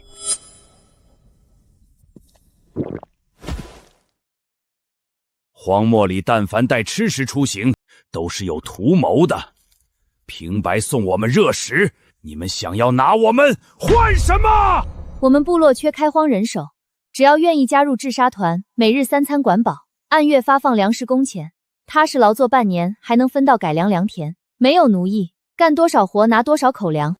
先尝尝，这批吃食不用你们拿物资换，纯粹给你们的。荒滩上跑断腿都摸不到一口热食，今天算是活见着新鲜东西了。要是天天能有热饭，就算干重活我也愿意。天底下没有免费的食物，说吧，你想要什么？我们是等价交换，青沙治沙团缺开光固沙的人手，你们每日跟着整整沙地，铺设草方格，一日3餐管饱，每月定量发存粮，勤恳干活满半年，直接分一块改原好的实地给各家耕种。我们一无所有，只剩一身力气，你就不怕拖累你们吗？靠劳力换温饱，不压榨，不奴役，干多少活领多少口粮，老弱孩童不用干重活，部落也统一分吃食。我们困在这片盐碱荒滩熬了数年，被逼到只能靠抢夺活命，从来没有部族愿意分给我们一口粮一块地。如今有正经活路，没人想再打打杀杀，愿意跟着青石一族踏实开荒安稳度日的，现在举手登记，我们一同走。荒漠历来只讲弱肉强食，所有人都靠掠夺生存，沈云却拿温饱收拢人心，算是彻底换了一种活法。帮主，今日凤仪带队收拢流民合计19720人，青壮年12000余人，剩余全是老人和儿童，全部登记在册。这批人常年在荒漠求生，耐得住风沙，正好补齐了我们治沙工程的人力缺口。荒漠里这些部族打打杀杀，抢来抢去，说到底就是没吃的。现在咱们人手彻底够了，全域治沙开荒就能全面铺开。用不了多久，这片满是尘沙的荒漠，全都能变成能种粮食的好田地和绿洲。帮主，如今绿洲粮草要大丰收，我们再也不用为吃穿发愁了。沈云，你用这么简单的食物就拉来了这么多人力。叮！检测宿主成功化解荒漠沙尘危机，完成全域固沙保绿任务，部族彻底脱离生存危机。奖励城市建造构建指南，已自动存入宿主知识柜。这份构建指南包含荒漠专属的防风基建、清洁能源搭建全套方案，全部涵盖适配荒漠极端环境的城建工艺、能源铺设、工坊搭建、宜居布局，所有实操细节全部解锁，可直接落地施工。有了这套指南，我们就不再局限于治沙保命，真正拥有在荒漠扎根建成的底气了。所有人停下手中的工作，我要宣布一件大事。我们守着这片好不容易养出来的绿洲，手握充足粮草和大批人力，不能一辈子困在小小部落里。接下来，我要带着大家在荒漠里建一座属于我们自己的新城。荒漠这地方常年刮大风起黄沙，从古至今只有零散部落，哪有人能在这种地方建成啊？现在能吃饱穿暖，不用逃难挨饿，已经是天大的好事了。建成实在太冒险了。安静！我知道大家怕风沙毁了一切，我这套建成办法就是专门防沙漠大风黄沙的。外围修结实的挡风墙，全境装太阳能发电，再分开建干活的工房、住人的新房。以后大家不用挤漏风漏沙的草棚种田干活，过日子都安稳。绿洲如今根基稳固，万事俱备，我也早就迫不及待了。我们相信帮主，我们相信帮主，我们相信帮主，相信帮主。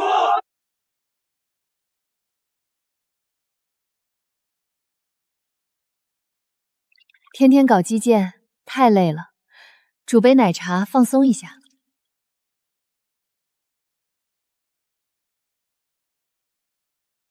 等这段忙完，再弄点火锅，这才叫生活。步骤没错啊，可做出来的光伏板只能勉强点灯浇地。真要建新城开大型器械，这点供电完全不够，现在的原材料根本撑不住。宿主，你的制作、拼装、调试的步骤全都没问题。之所以功率上不去，不是技术不够，是你现在用的矿石品级太低，撑不出整座新城的供电负荷。难怪我反复调试无数次，效果始终上不去。想要搭建新城完整电力系统，做出大型基建器械，普通矿石完全不够用，而能达标的高级矿产只有星硝石和核能源，缺一不可。星硝石库存已经尽底，撑不了多久。至于核能源，我连产地在哪儿都不知道，根本没渠道获取。整片荒漠的高阶矿脉全都集中在北坡狼族领地，石府早就把矿区彻底封锁，不准任何外族靠近开采。等于我们发展的命脉全程被狼族捏在手里，没有这两样核心矿，新城建设根本推进不下去。仅凭现有材料，只能维持部落基础生存，永远做不出适配新城的高端设备。想要突破发展瓶颈，必须拿下被狼族垄断的矿场资源。现在硬抢矿脉风险太大，不适合硬碰硬，我得慢慢布局，稳步发育。宿主，后续我会实时同步荒漠部族行动、矿场异动，帮你掌握全盘情报，方便你伺机突破。沈云，被狼族频繁调动，看样子很快就要大举来犯，情况危急。敌军马上压境，你怎么一点都不急？先别急，刚好歇口气，尝尝我新做的，别一直绷得太紧。味道怎么样？越是大敌当前，越不能乱心态。放松不是懈怠，只是稳住状态。既有瘦奶的醇厚，又带着淡淡的茶香，味道很特别。这个叫奶茶，偶尔放松一下，别天天把自己逼得太紧。光有奶和茶还差一点，珍珠才是奶茶真正的灵魂，口感更丰富。你再试试。狼族突然频频异动，绝对是憋着坏打算。我们新城建设才刚起步，防御工事还没完善，现在是最薄弱的时候。我建议立刻暂停建成工程，所有人全部集中加固防线，优先御敌。大将说的没错，现在保命守家第一，建成可以往后放。一旦狼族打进来，我们辛辛苦苦攒下的一切全都要被毁。先别慌，坐下来喝口茶，冷静冷静。越是遇到大事，越不能乱了心神，心乱了，决策就会出错。打仗、守家、建成，归根到底靠的都是人心。我们好不容易让族人吃上饱饭，过上安稳日子，大家的心才刚刚稳下来。我们越是稳步建设，不停退缩，族人心里就越踏实。如果一听到风声就全面停工，畏缩避险，所有人都会心慌乱想，人心一散，不用敌人来打，我们自己就先垮了，这才是最大的危险。是我太过急躁，思虑不周，只看见眼前危险，忽略了民心才是真正的根基。有你稳住大局，这次危机我们完全扛得住。石府休养多日，实力彻底恢复，甚至比之前更加凶悍。他很清楚，单凭自己原本的狼族兵力根本打不动我们。他既然不敢正面硬拼，必然是暗中扩充势力。现在狼族具体是什么情况？这段时间，石府带着狼族精锐横扫整片荒漠弱小平部族，全程靠武力碾压，强行掳掠各部族人，以刑罚胁迫百姓充军。短短数日，强行拼凑出将近1万兵力，加上自身大概2万，周边所有弱小部落几乎被他搜刮一空，但凡不肯归顺的全被剿灭。沈云，狼族可是整片荒漠最庞大的势力，石府野心特别大，早就盯着咱们的运州了。他摸清楚了我们的情况，知道新城才刚开始建，防御工事还没修好，打起仗来全然不要命。我们常规防线和守备兵力根本扛不住这种人海冲锋。不止如此，石府霸占着星壳石、核能源2大核心矿脉，日夜赶工锻造兵器护甲。现在狼族全军装备精良度远超以往，我们不管是兵力还是军备，全都处于下风。现在兵力军备全被碾压，我们攻势未稳，新城未建，根本没有抗衡的资格。这下该怎么办？慌，解决不了任何问题。看着对方兵力暴涨，看似势不可挡，实则外强中干，2万大军全是强行拼凑的部族流民，人心不齐，各怀心意，没有半点凝聚力，只是一群乌合之众，弱点远比优势多。你们一直觉得防守靠硬拼厮杀，其实真正的防守是不战而屈人之兵，让所有心怀歹念的敌人站在我们防线外，半步不敢越界，连挑衅的胆子都没有。石府自以为抓住了我们的短板，想趁虚而入，但他不知道，这场大举来犯，恰恰是我们彻底解决矿脉资源、扫清荒漠障碍、推进新城建设的最好机会。帮主，大将，紧急军情！狼族先锋部队已经突破我们最外围的沙障防线，距离绿洲主防区只剩50里路程。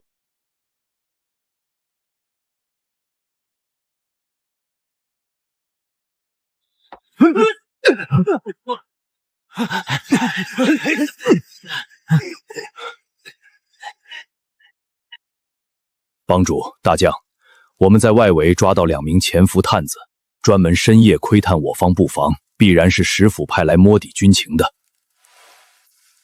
老实交代，石府派你们潜入的目的是什么？大军具体兵力、行军路线、进攻时间，全部如实说来。别白费力气审问了。我们首领亲率2万大军即刻抵达，你们青石绿洲守不住，迟早被踏平，趁早认命。嘴硬解决不了问题，你们潜入刺探军情，被当场抓获，是死是活，全看你们是否配合。顽固抵抗只会加重罪责。你们背靠荒漠生存，最具阳光，具困缚。既然不肯主动招供，那就没必要浪费时间。停！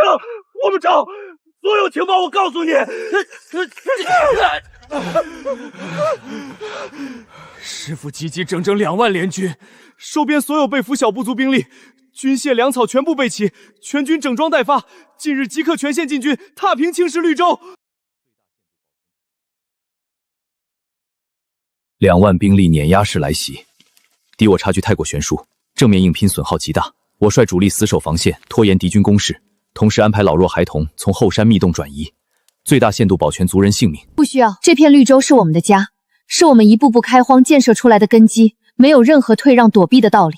帮主，这不是小规模冲突，2万精兵全副武装，我们攻势未稳，兵力不足，硬拼必败，根本没有胜算。我比任何人都清楚敌我差距，正因兵力悬殊，我们才不能和对方打无脑消耗战，逃避是弱者的选择。石府主动带兵来犯，看似占尽先机，实则自投罗网。所有人即刻全员集结，我们见招拆招，就地破局。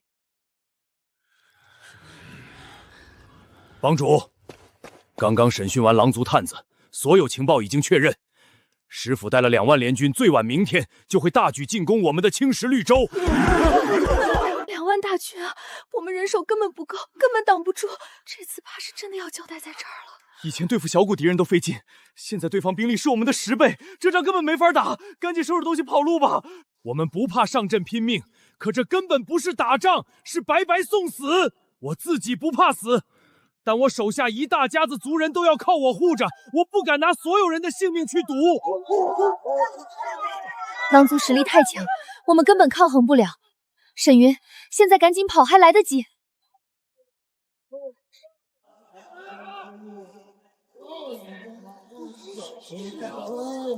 所有人先冷静下来。我知道大家现在都怕，面对2万狼族大军，换谁都会慌，想逃跑保命是人之常情，我理解。但是我今天把话说明白，我们现在没路可退，也绝对不能退。整片荒漠全是黄沙荒地，放眼望去，只有我这片绿洲能活下去。你们以为跑出去就能保命？我告诉你们，只要踏出绿洲边界，外面没水、没粮食、没有遮风沙的地方，留在部落，我们还有拼的机会，还有活路。但凡敢跑出去，不用狼族动手，最多3天，所有人都会饿死、渴死、困死在戈壁塔里。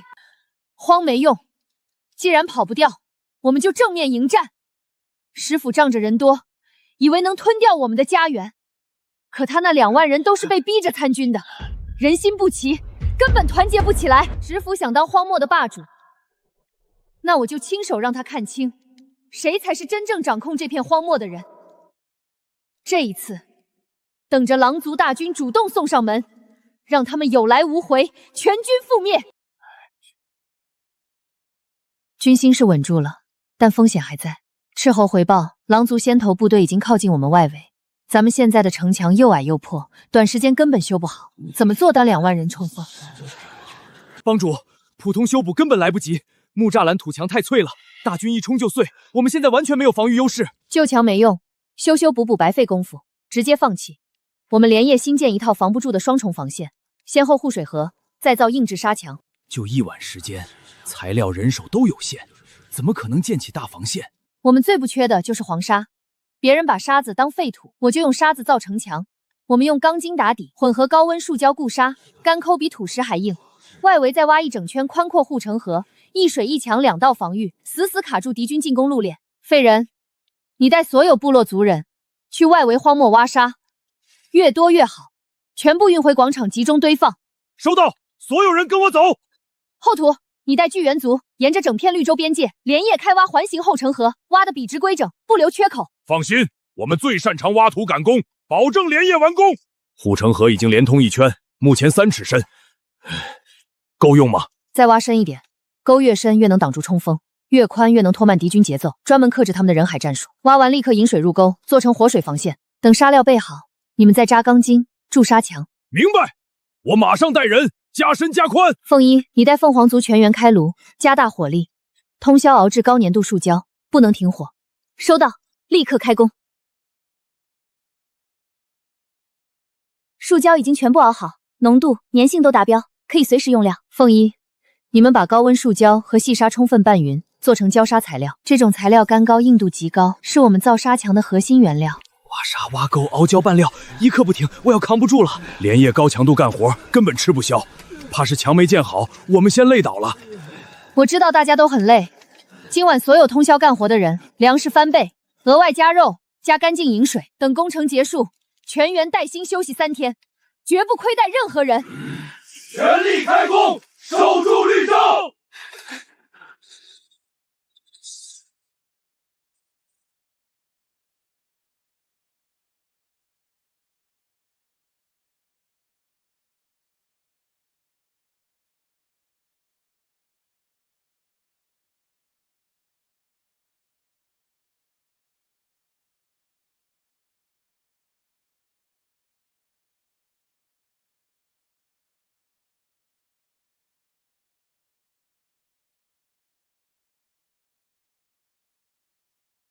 后土，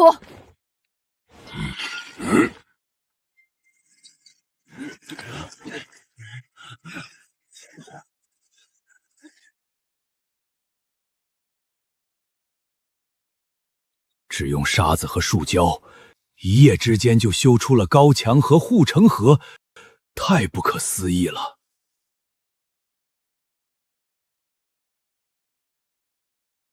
凤一，带领凤凰族全员升空，对着整条护城河持续喷火加热。收到，全员准备，释放烈焰！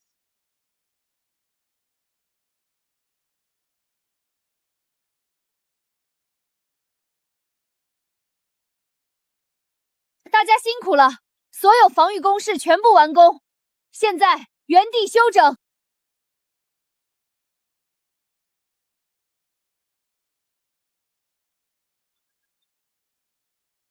首领，前路全程畅通无阻，青石部落外围空空荡荡，没有伏兵，也没有暗藏陷阱。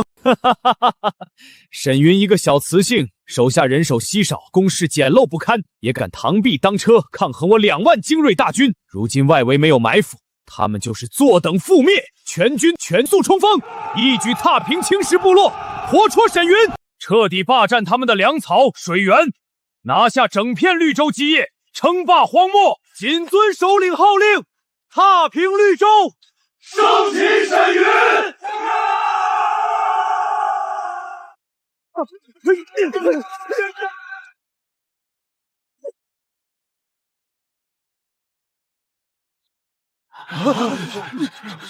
如果有人敢后退敢跑，一律格杀勿论，绝不姑息。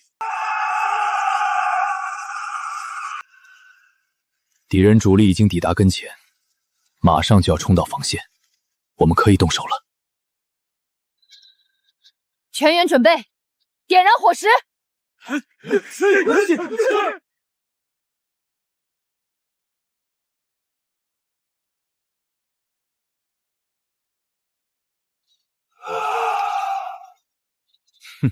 区区烟火障眼法而已，也敢拿来糊弄我狼族？沈云，你就这点本事，想凭一道小火墙挡住我2万铁器，简直是痴心妄想。就是唬人的小火，根本不用怕。所有人别停，直接冲过去，踏平他们的绿洲！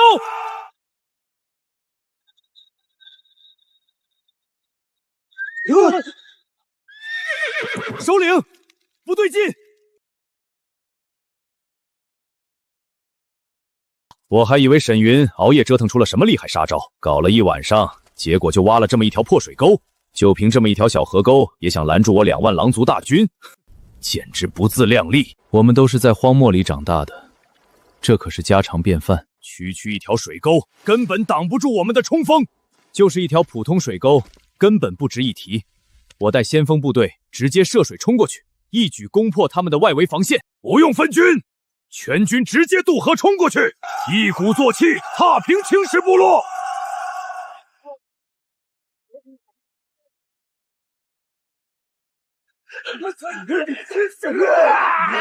烫，太烫了，根本没法炸人！我的腿废了，快，赶紧出去！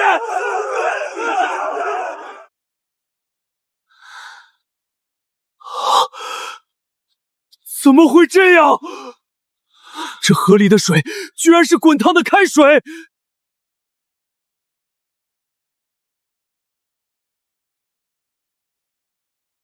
他们太自大了，仗着人多就横冲直撞，根本不探查路况，直接掉进我们的陷阱里了。我早就说过，这就是专门给他们布下的死局。敢主动来侵犯我们的青石绿洲，就必须付出代价。这只是第一道防线而已，真正的好戏才刚刚开始。沈云，你居然耍阴招阴我！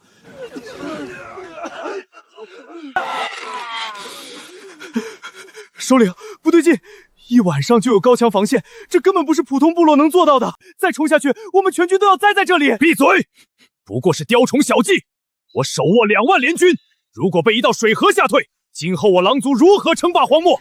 今日必须给我踏平青石！沈云，你只会躲在墙后玩阴的，有本事下来与我正面一战！躲在高处算什么本事？师傅，打仗是靠脑子的，不靠蛮力。我辛苦筑墙布防，为的就是守家园。你带着2万大军闯进我的地盘，上门送死，我凭什么要跟你打？我看你就是缩头乌龟！你凭蛮力欺压荒漠各部，靠胁迫收拢杂牌大军，真以为人多就无敌了？就你还不配与我单挑！你少狂妄！你不过仗着这么多人苟活，我倒要看看你这破防线能守多久！全军冲整，再次冲锋！所有被胁迫参战的部落族人，不想白白宿命的，现在放下武器，立刻离开！我青石部落一概不救！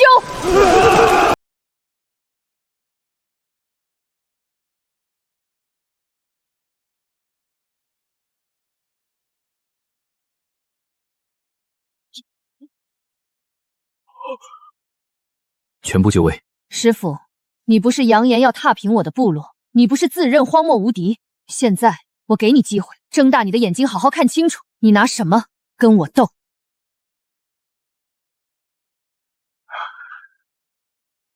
那是什么怪物？根本不是人力能挡的！要死人了！快跑！师傅，你之前气势汹汹，口口声声说要踏平我的青石部落，屠尽我族人，我现在就站在你面前不动，你敢上来吗？开火！挡不住，完全挡不住！这根本不是一个能力的战力！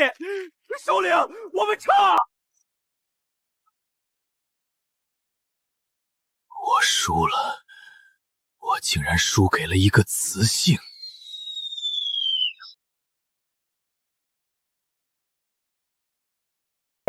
首领，我们撤！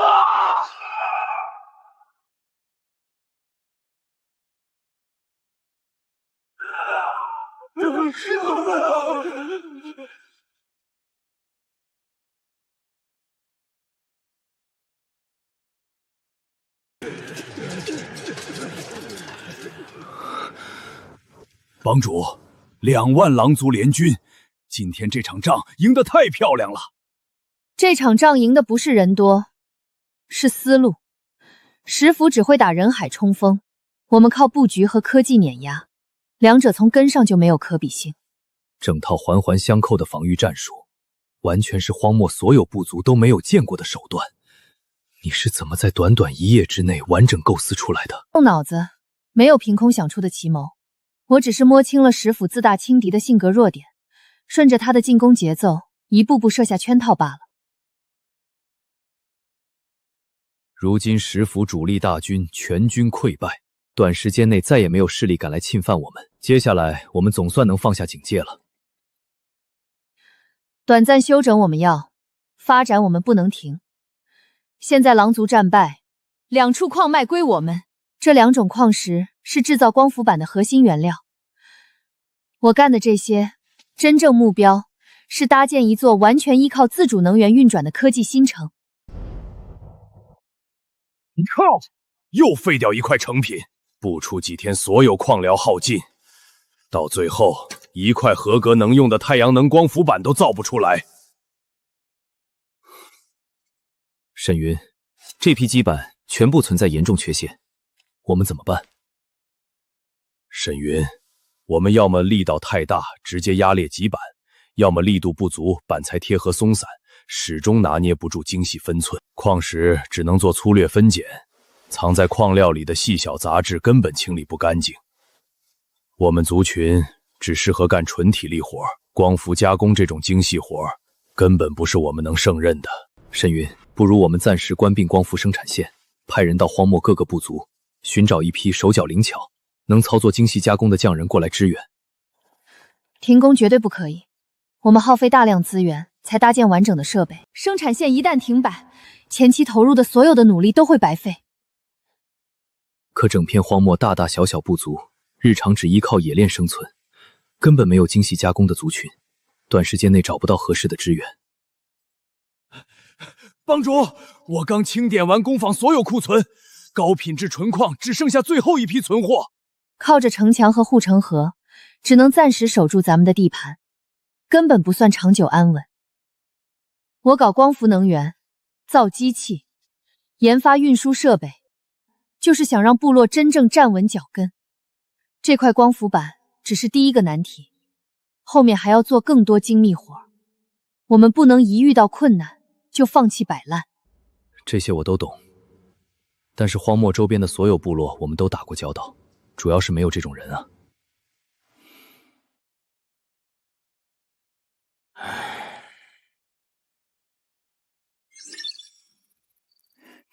宿主，我查到关键情报了。荒漠里的水蜥族天生就会控水塑形，个个手都特别巧，最擅长这种精细打磨活，能补上咱们现在的短板。若是水蜥族愿意出手帮忙，我们精工短板、光伏板量产的难题就能彻底解决。完全没错，而且我检测到他们领地的水源快要彻底干枯了，整个部族严重缺水，现在生存特别艰难，已经撑不了多久了。宿主，这是千载难逢的好机会，他们有我们急需的手艺，但是缺生存水源，我们有充足的资源，但是缺精细匠人，双方刚好互补，完全可以等价交换，达成合作。小九，你这次真是帮了我大忙，能帮到宿主是小九的荣幸。我想到办法了，我们去找水蜥族合作，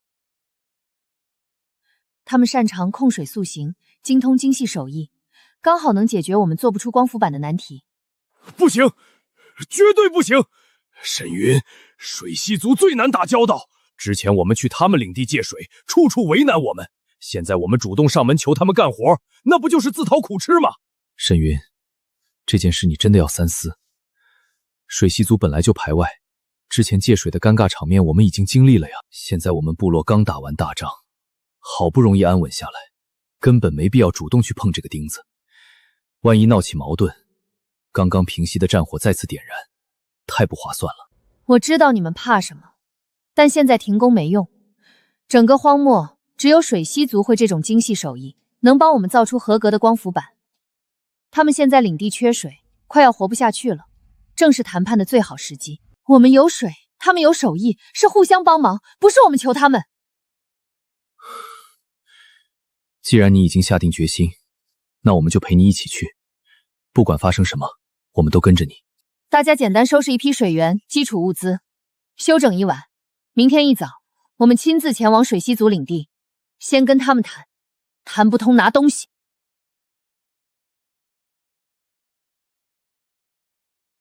宿主，你看现状和我探查的完全一样，他们领地水彻底枯竭，族人长期缺水缺食，完全到了走投无路的地步。沈云，你带人闯入我们领地想做什么？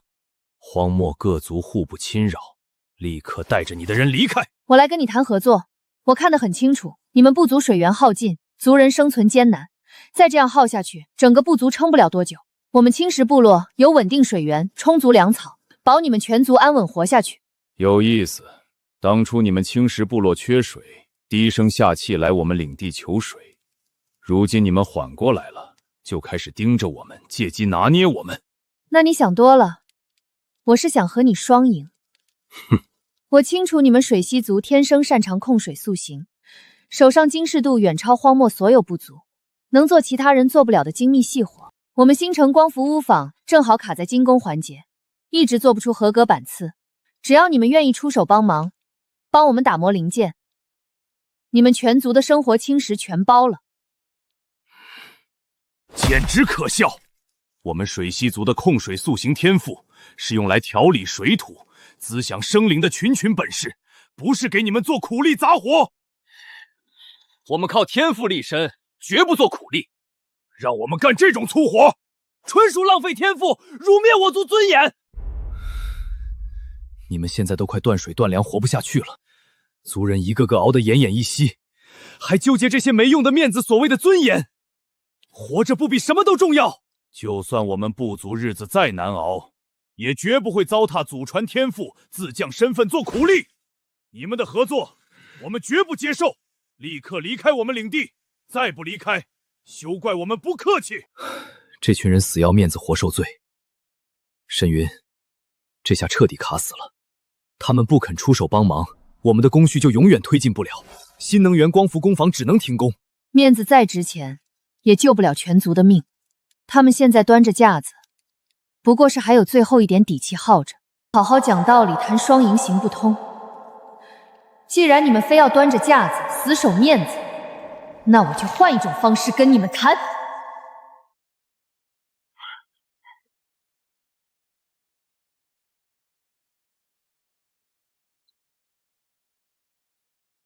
他们刚才态度硬得要死，嘴犟得很，现在把这些物资摆出来，你看他们一个个盯着食物。他是首领，要面子，但底下的族人早就熬到极限了。面子能撑住人的傲气，却撑不住人的肚子和求生的人心。等着看吧。我不跟你扯那些虚的天赋、族群脸面，我就跟你说最实在的话。你们领地水源彻底干涸，粮食也早就耗光了，再硬熬几天，老弱孩童根本扛不住，必然要出人命。只要你们愿意放下执念，出手帮我们打磨光伏板材，校准精密零件，我们青石部落保你们全族安稳度日，每天有水喝，有饭吃，再也不用熬干旱、挨饥饿。只要愿意合作，你们全族一日3餐管饱，干净清水不限量供应。荒漠夏日苦热，我们还会定期送绿豆汤解暑。谁干活细致，成品质量高，我单独额外奖励粮食物资，绝不亏待任何人。首领，不能再硬撑了，我们已经好多天没喝过一口干净水，没吃过一顿饱饭了，再这么固执下去，族里的老人小孩都要饿死，真的要出大事啊！是啊，首领，靠干活换活路根本不丢人，总比活活渴死、饿死在这里强。你现在死撑到底，无非就是放不下之前的架子和尊严。当初我们部落缺水，你们愿意好心借水，是你们的善良。如今我们有能力帮扶你们度过绝境，是互相帮衬，谁也不欠谁。但你没有资格拿人命陪你一个人逞强撑面子。你们天赋再厉害，本事再高，族人要是没了，一切都是空谈。这是你们唯一的机会。荒漠很少下雨，你们的水源也不可能自己恢复。今天你要是执意不点头，再过几天族人垮了，就算你想合作，也无济于事。算了，我在应城，就是拿着全族的性命赌我自己的面子，尊严再值钱也换不来水和粮食，救不了族人的命。我答应合作，跟你们回青石部落，我们愿意出手帮你们做精细工艺，打磨光伏板。但我希望你说话算话，一定要保我们全族生活。放心，我从来不说空话。从今天开始，只要你们好好干活，把控细节，待遇只会越来越好。我绝对不亏待任何人。现在跟我们回新城工坊，我亲自教你们制作光伏板。我直接跟大家说清楚，做光伏板有3个禁忌，只要踩中一个，整块板子直接报废。第一，矿石杂质没清理干净，绝对不能用。第二，压板不能乱发力，一旦变形，厚薄不匀，直接作废。第三，封板不能留一丝缝隙，有一点漏洞就存不住电，完全没用。你们水西族天生会控水，手感细腻，力道稳，干活的时候先用细水流冲刷过滤，把矿渣杂质全部清干净，再用柔力慢慢压平基板，保证每块板子厚薄均匀，平整光滑。最后仔细封死所有缝隙，做出来的板子才能正常储电使用。我的天，果然还得靠你们！我们这帮只会出蛮力的，压根儿干不来这种精细活。困扰我们这么久的难题，终于彻底解决了。新城建设总算能正常推进了。从今天开始，部落正式划分2大部门，巨源族人负责矿石搬运、熔炉熔炼、重型物料运输，归为重工部。所有精细工序全部由水西族负责，成立专属精工庆工部。我们必定用心做好每一处精工细节，全力以赴，绝不辜负老大信任。以前部落内外都有活干，再累也踏实。现在细活归水西族，重活归巨源族，零碎活机器全包，我们彻底没事做了。我们没手艺没力气，天天闲着，迟早被部落淘汰。不行，得找堡主。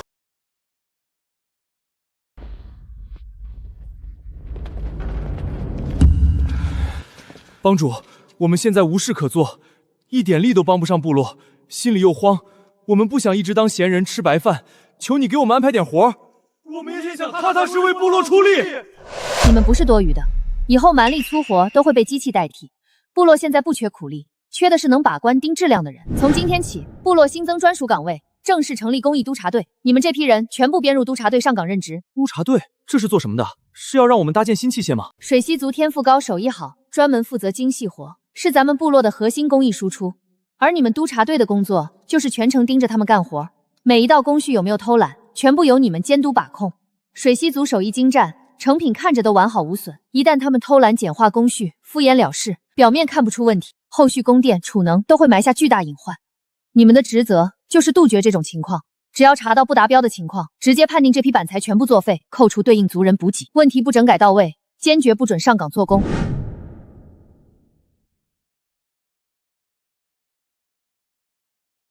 帮主放心，我们一定盯紧每一道工序细节，绝对不让任何人敷衍糊弄、偷工减料，坚决守住部落的产品品质。现在生产、做工的问题都解决了，但矿场垦区太远，全靠人力搬运太慢，以后产量变大，人力运输肯定拖后腿，必须尽快搭建专属运输通道。兄弟们，这是帮主交给我们的重任，全部就位，严查每一道工艺，半点毛病都不许放过。是。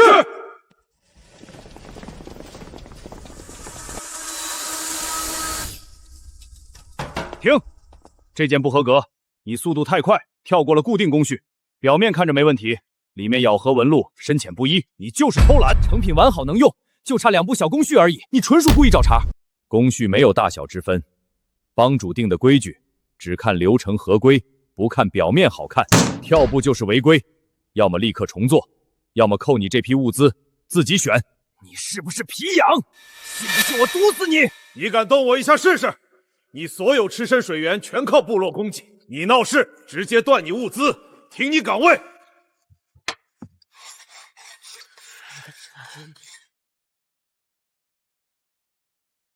督察队彻底镇住场子了，现在水西族干活再也不敢敷衍偷懒。基础铺垫我们全都做完了，接下来该推进核心布局了。你这一直没停过建设，居然还有更大的规划。我们现在有3大区：城生活梯、拓垦区、深山矿场，3地相隔百里，散得很开。矿石、建材还有很多靠人徒步搬运，路程太远，来回折腾又耗人又耗时，大半人力全都浪费在路上。现在产量小，人力还能勉强撑住，等后面大规模，靠人力绝对跟不上。运输一旦卡死，我们现在所有的努力全都白费，发展直接停滞。我下一步计划是要打通所有区域，修建贯穿整片荒漠的高铁轨道，把新城、垦区、矿场3块核心地盘全部连起来。这铁家伙看着也太气派了，跟我们做的普通工具完全不一样。这到底是什么？以前我们开荒、平地、运渣土，全靠人力硬干。荒漠沙石多，地面硬，人干活又累又慢，还容易受伤，效率太低了。接下来我们要大规模修整土地，铺设高铁地基。想要壮大部落，得有技术加持。这是我组装的初代拓荒机器人，名叫绿墨号。机器人？这东西能替我们开荒干活？它头顶的光伏板能晒太阳发电，不用烧燃料，有阳光就能储电工作，自带储能模块，全天正常运转。底部的履带适聘荒漠地形，不怕碎石沙地，不打滑，不陷坑，去哪儿都稳。前面的结构能推土、清杂草、平整地面，所有开荒重活它都能全包。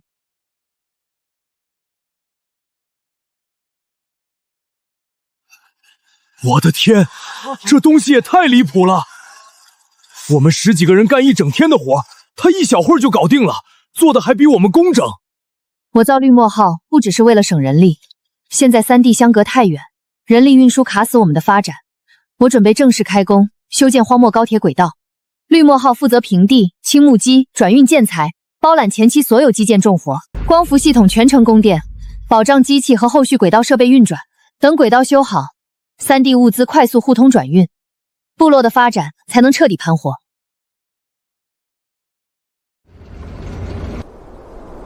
沈云，这荒漠地形太棘手了，地表全是软流沙，一踩就塌。往下挖3尺，又是坚硬凹凸的盐碱岩，地底全是裂缝、空洞和断层，根本没法铺轨道。这片荒漠地底隐患重重，再硬闯施工，只会白白耗费人力物资。不如我们先缩减规模，只修新城到垦区的近段通路，先解决进出运输的难题。等我们摸通了这片地的底密，摸索出稳妥法子，再向外扩展，也能少走弯路，不白费力气。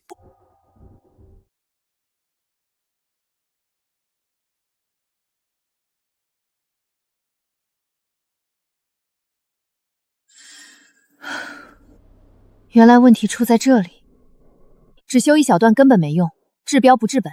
3地运输问题解决不了，发展依旧卡死，我们永远只能困在这片小区域，没法扩张。要修就必须贯通全域主干轨道。可地底情况太复杂，流沙乱窜，岩层不平，路基根本压不住，很容易塌。我这几天反复取样观察，看着是地形烂，其实是土质和岩层结构有问题。只要我们针对性改良材料，调整施工方式，就能彻底解决塌陷问题。已解锁全勘基域基建细化，触发专层地质起库，提供复合性路基改良方案，可完美解决路基塌陷难题。同时提醒，全域高铁施工耗电量极大，现有光伏供电完全撑不住全天候作业，必须双线优化，同步升级供电系统。还好系统算出了底层规律和耗电短板，不然真容易漏掉关键问题。接下来2件事同步推进：第一，我改良包路材料和施工工艺，解决地基塌陷问题；第二，全员扩建升级光伏板，提前储备充足电力，双线一起抓，再难的地形我们也能啃下来。你考虑的面面俱到，由你定方案，我们只管全力配合。后土，你带领勘测队走遍整片荒漠，采集各处土层、岩层样本，精准记录每一处地形数据。凤一，你统筹水系组，提前备好修路所需的树脂、红凝土、新硝石，足额备齐所有施工用料。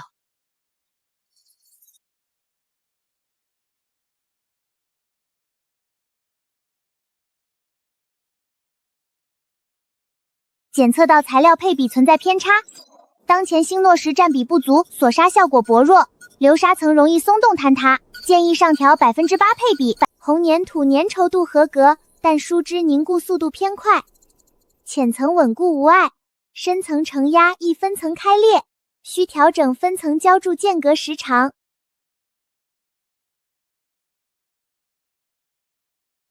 冰消石是用来锁沙的，能固定地底散沙，杜绝流沙滑动塌陷。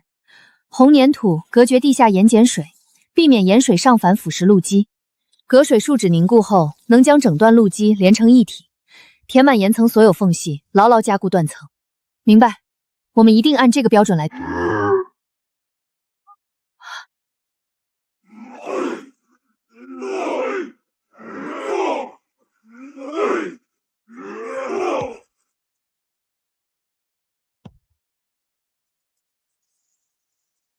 首段试验路基浇筑完成，表层承压达标，防沙防受效果优良。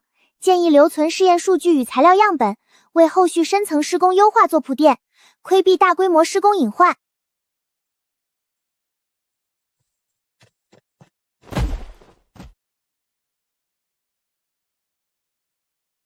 这地基太稳了，这下总算不怕沙地塌陷了。沈云，你太厉害了！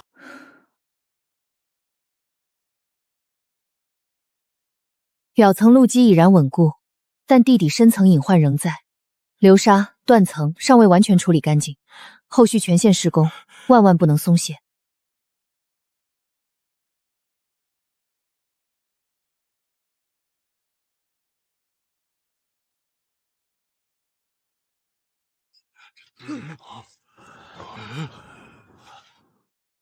忙活这么久，路基还是出问题了。之前的改良全都白费功夫了。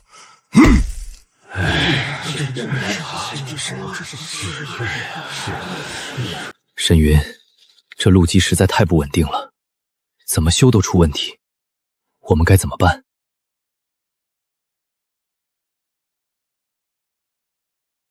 系统检测路基失效。第一，单层复合路基无缓冲结构，无法抵消荒漠昼夜温突带来的热胀冷缩形变。第二，浅层锁沙无法压制深层流沙蠕动，底层支撑持续流失。第三，整体结构单一，无自适应抗压设计，极限环境下必然沉降变形。原来是这样，我之前只做了单层加固，看着结实，扛不住荒漠昼夜温差和地底流沙蠕动，修一段坏一段，是整体结构太单薄。既然如此，那我就用5层阶梯结构。我们不用停工干等换季，坐等天气好转只是治标不治本。我打算重新改版施工方式，搭建5层阶梯式路基，一层负责一个功能，层层叠加兜底。5层路基是什么？我直接画出来，大家一眼就懂。最下面这一层专门锁沙，把地下乱跑的流沙全部固定死，地基底部稳了，就不会被沙子偷空。这第2层是隔水层，专门挡住地下的盐碱水，不让水往上渗，泡烂路基，从根源防止路面被腐蚀坏掉。中间这一层是缓冲层，荒漠早晚温差超大，路面热胀冷缩容易裂，有这一层顶着，不管天冷天热，路面都不会变形开裂。第4层是加厚承重层，硬度拉满，专门扛高铁和货物的重量，怎么压都结实。最后这一层精细手平，把路面压平。原来是这么个道理。既然如此，那我们立刻整改。后土，你带你的族人清理所有变形路基，重新深挖整平基底。我们马上清理所有破损路基，把基底挖平夯实，保证底子打得牢牢的。废人，让水西族按照新标准调配防疝、锁沙混合材料。收到，我立刻安排族人按全新标准配料，每种材料精准调配，绝不出错。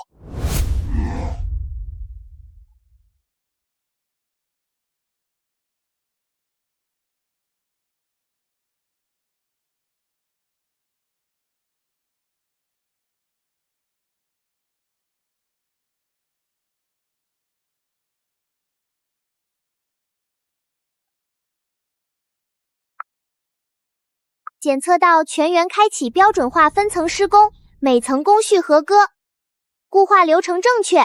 新版金字塔路基完美适配荒漠所有极端地形，整改进度非常顺利。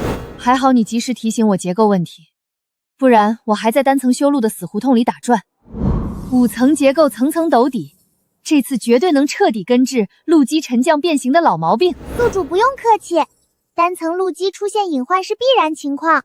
现在这套5层金字塔施工方案完全对症，只要严格施工，这次绝对不会再出现沉降变形的问题。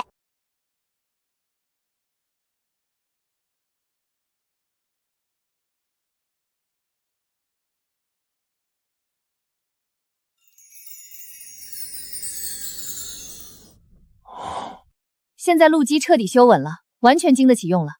接下来我们就开始组装高铁，靠山上的光伏板发电跑车子，不用烧任何燃料，干净又省心，以后常年在荒漠跑都没问题。这种机械我都没见过，也只有你能打造出来。我们巨猿族力气足，搬装、固定、搭建全都没问题，保证稳稳当当装好。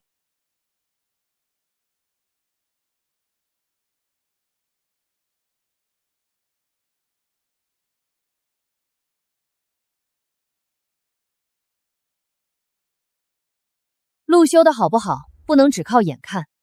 荒漠最大的问题就是昼夜温差大，地底流沙乱窜，重压容易变形。今天我们一次性把所有极端环境全部测试一遍，没问题再正式通车。太离谱了！这么重的车子反复压，路面一点不下沉，不开裂，不变形。换以前的单层路基，早就烂得不成样子了。实时监测中，宿主，5层缓冲成功抵消路面问题，所有极限测试全部通过，结构性能稳定达标，完全满足长期通车、重载通行的所有条件。我算是彻底看懂了，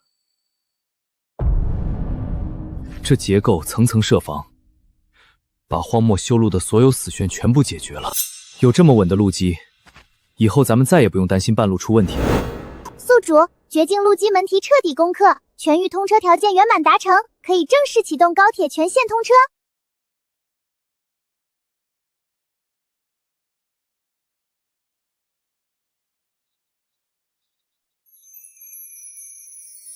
哇！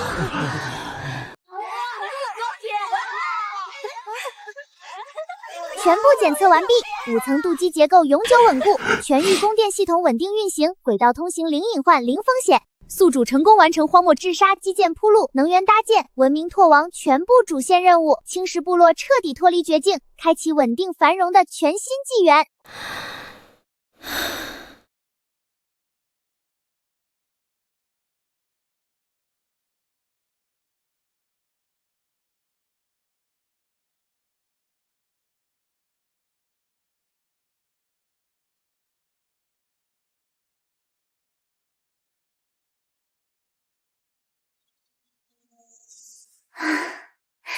完美。回想以前，我们在荒漠里苦苦挣扎，日子过得苦不堪言。多亏沈云带着我们修路通电、开荒改造，硬生生把这片没人能活下去的荒地，改成了我们安稳过日子的新家。从来没有走不通的路，只有没找对的方法。以前荒漠无解，只是方式不对。现在5层路基稳住了大地，光伏电力稳住了生活，高铁轨道稳住了发展。小九，一路辛苦你了，陪我突破所有基建难题，才有了今天的绿洲新城。恭喜宿主圆满收官，系统全程见证了你的坚守与突破，基建成型，民生安稳，文明升级，这片荒漠绿洲将生生不息，持续繁荣。宿主的开荒大业圆满落幕。